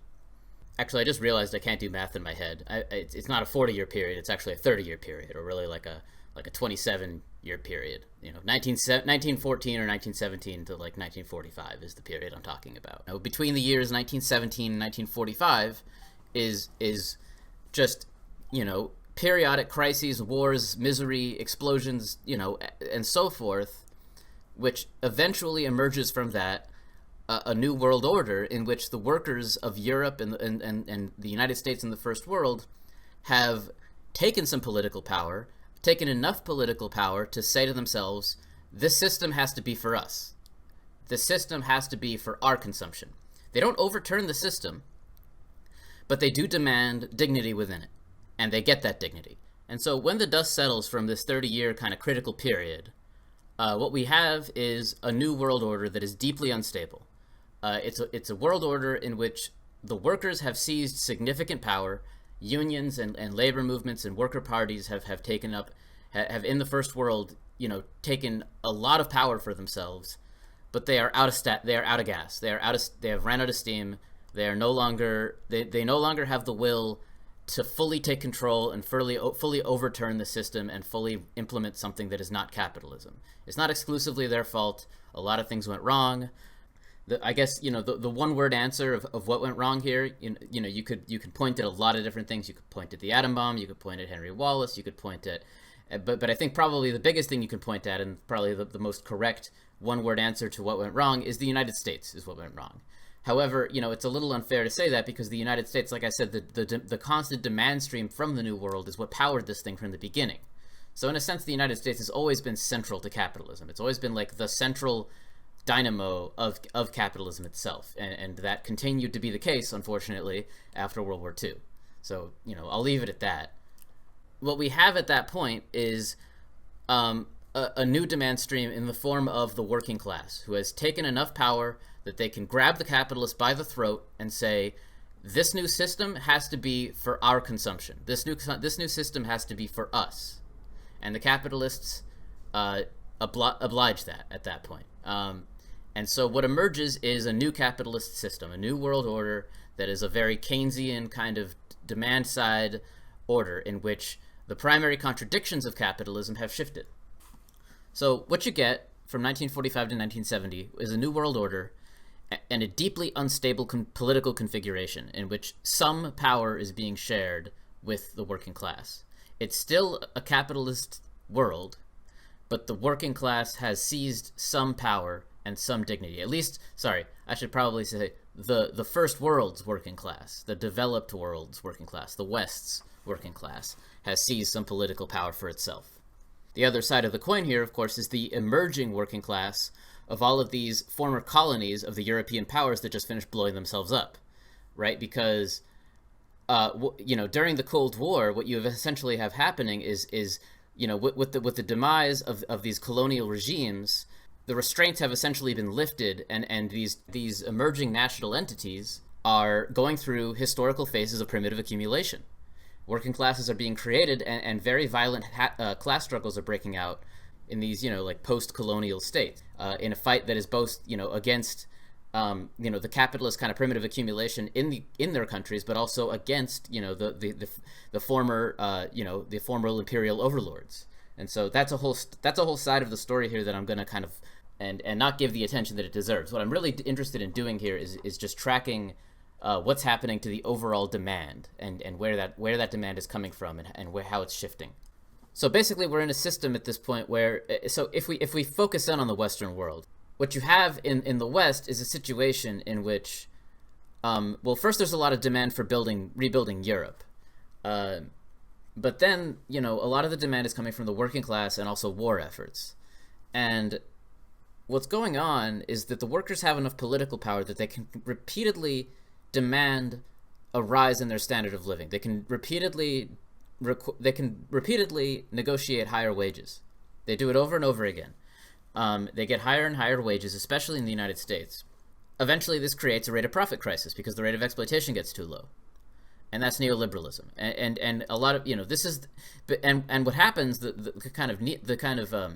the details of this crisis are that whenever they demand higher wages, the capitalists oblige, but then they just increase their prices. And so you get basically stagflation, what people refer to as stagflation. The capitalists find themselves more and more disincentivized from doing anything because, the rate of profit's falling, and the medium of circulation is undergoing massive upheaval. Not just inflation. There's tons and tons of other drama involving what's happening to the world's gold, and I can't get into it. There's too much to say there, obviously, but you get a rate of profit crisis generally, and the turn, and at that point the working class has been very pacified, and the capitalists are able to kind of quietly seize power again. If you want to know what they did exactly, is you could read stuff by such as Dark Money by I think Jane Mayer. I'm sure History of Neoliberalism by David Harvey would also be good. In any case, that gets us to neoliberalism. And again, I'm going to have the subject of what's happening to the working class mentally, why they've been subdued to such an extent that the capitalist class is able to re-seize power in the way that they do. That's a whole conversation. That's a different slide. But before that, let's think a little harder about the new issues, the new primary kind of contradictions, or if you want to say it like that, of this new world order. Well, first of all, you have a growing mass of value. Remember that escape valve from part 4 that I mentioned, where you have that circulation, but then you also remember we mentioned that there's kind of a duality to the rate of profit. If you have technological change happening, then in the Marxist conception of this, per hour of value that you get, you're going to have less surplus value associated with that hour. So the surplus value that's kind of coming out of production is drying up over time. But nonetheless, the surplus value is drying up over time because of the productivity increases. So if you think about the rate of profit in real terms, then what you see is the exact opposite of a drying up. You see an explosion of just stuff that's coming out of that faucet. The 1 hour of value translates to much, much, much more stuff than it did before. It goes up by, if I remember correctly, 500% after World War II. Between World War II and now, I think productivity has gone up about 500%. And so we're just producing more and more and more and more stuff, especially because the workers are demanding higher and higher wages and consuming more and more, especially in the United States. And so it becomes imperative that they keep consuming in order to make, systems of social control have to be developed to ensure that this capital will always flow. And this is where you get things like advertising. Advertising goes through a boom here during this period. Surveillance systems, information systems, a lot of stuff comes out of the necessity to make sure that people are behaved and subdued and consuming at a steady rate, and that this growing mass of product that we're putting out, it goes somewhere. We have to work very, very hard to convince ourselves, of excuses to make more and more stuff faster and faster. And so that's a really big part of how things develop after World War II. And a lot of the technology and stuff that's come out of that is directly, these are systems of social control that are basically coming into being. And so, the main contradiction is obvious. The capitalists have to keep profiting. The workers have to keep seeing their lives improving. And the workers are going to get their way, and as they get their way, the capitalists are going to stop profiting. And so this contradiction slams society into a brick wall in less than 30 years. And then the capitalists stage a political seizure of power, and they do this at the same time that the world globalizes. And so, the reason that I'm not really trying to get into the major details of this. I'm not really wanting to give a full history lesson here. I just want to track the demand stream. That's really what I'm interested in doing. What's happening to the demand? Well, the demand shifts from colonization and imperialism. Some of it goes to the development of the post-colonial states. Some of it goes to wars, and then a lot of it goes to consumerism in the Western world. And that latter one is at direct odds with a neoliberal capitalist seizure of power. With the capitalists back in the control seat, we're back in the supply side volume 1 world. We're back in the world where you're going to see a growing immiseration of the working class. And that's why, as soon as neoliberalism begins in the early 70s, all of those statistics I showed you seem to kick back into effect, right? At that point, we re-enter the world that we were in prior to World War I. And again, this is how I think we should relate to Marx's kind of overall theory here, is that we're back in his world and we left it for about 30 years. So neoliberalism begins and the demand stream begins to dry up. And for a while they handled this issue by plugging the hole with again, war spending, developing developing new capitalist lackey countries out of the post-colonial states. They found ways to do it, but then they also had created this intricate system of credit bubbles to make sure that the workers continued to consume despite not being paid as much. And of course, these bubbles eventually pop in 2008, and the world is flung into its current crisis. So since that crisis, the primary source of demand has shifted from Western consumption, which is to China. And that statement is a massive oversimplification, I know. But China plugged that leak, basically. And they plugged that leak by just going on an absolutely absurd public spending spree. Just public works projects, the likes of which would make Roosevelt blush.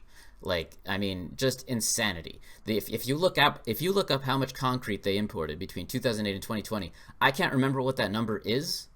I read this. I don't even remember really what the statistic is, but I know that I was shocked when I learned about how much concrete they imported over a 10-year period. And of course, tied up in this global demand stream that's forming is a global supply chain, and just-in-time production, and this is an intricate global tapestry of nation-hopping products that are fed into other the production of other products as inputs, and everything is arriving just on time. Things are constantly in motion. You can't have idle capital. And this whole system is becoming more and more vulnerable to external perturbations. And so those supply chain problems that I mentioned are becoming real problems, real problems. We can see it around us. I haven't been able to find pet food for my cat in a year. The wet food that my cat eats, I mean. And I don't even want to think about what's around the corner with regard to what's happening to the world's grain and cereal stockpiles. But anyway, so the supply chains are undergoing earthquakes, and the demand chain is also undergoing earthquakes. The demand stream has been rocked by coronavirus. People's isolation has slowed down their spending, and people aren't consuming the way that they used to, especially in China. China is playing with fire with their zero COVID policy. When they lock down a whole city, that changes how people live. That changes their habits. And so they're not playing with fire in the immediate term, but in terms of the long-term demand shifts that might happen in China, shifts in how that's going, I don't know who knows what's going to happen there. And then of course there's the climate, And then there's thousands of other things. Again, I'm not interested in going through all this. I just want to track the demand stream because I think it just doing that says a lot about where we're at. Because what's going on is that the demand stream there's no decent demand stream. We're back in the situation that we were in right before World War I happened. That's where we're at, right? The demand stream dried up and World War I happened and everything blew up. That's basically where we're at again, and COVID is accelerating that. And so, what's the overall conclusion here? Well, capitalists have seized control of a world which was only partially theirs by the time they seized it, or re-seized it, and they're running it into the ground. And only an organized global working class is going to be able to seize it back. And this time they have to seize back all of it. They have to seize back all of it because we cannot continue to allow the consumption of the earth that is underlying all of this. Capital must accumulate. And people must consume more and more, and that cannot continue. So they can't, workers can't just seize power and demand dignity this time. They have to demand everything. We have to figure out how to live differently. So big tasks ahead. So at this point, unfortunately, I think I'm going to have to cut myself off. I still had a few things left to say. I still have a few things left recorded that I'm not putting in these videos. In particular, I had a chunk of audio where I was basically talking about those systems of social control that were created that I mentioned that were used to pacify the working class and basically replace their worker identity with the identity of a consumer, which is an extremely important part of all this, but doesn't really have any place in a video about the law of accumulation. So what I'll do instead of that is I will link in the video description another video by a guy named Matt Christman about Pringles in a tube, and I highly recommend you watch it. He's a little hoarse in that video, but I think it's extremely valuable information. It's an extremely valuable framing of the current situation of class consciousness in the United States in particular.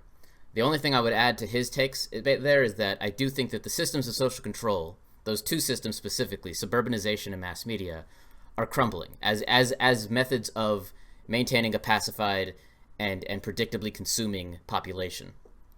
The suburbanization part, obviously, it was only a particular generation's working class that really got to participate in that before we got another housing crisis. And then also mass media, I would basically say that the ability to use mass media to pacify a population depends on a tight guard on a centralized hoard of information.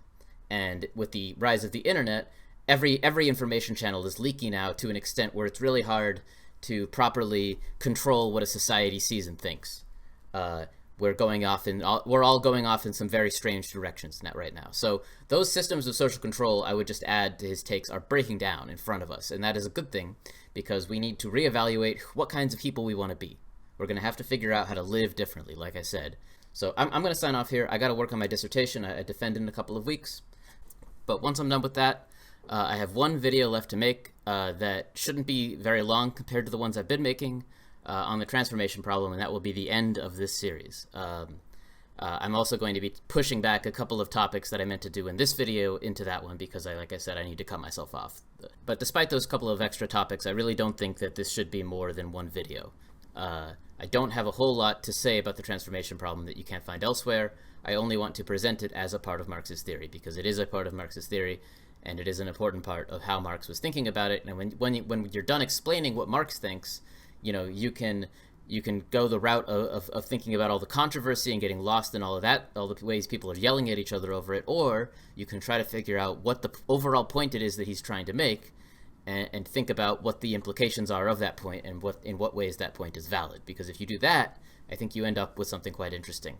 But in any case, whether you're somebody that skipped straight to this video and watched just this one independently of the others, or if you're somebody that's been watching me since the very beginning, I want to say thank you for giving me a chance and listening to me say all these things. I hope you got something out of it.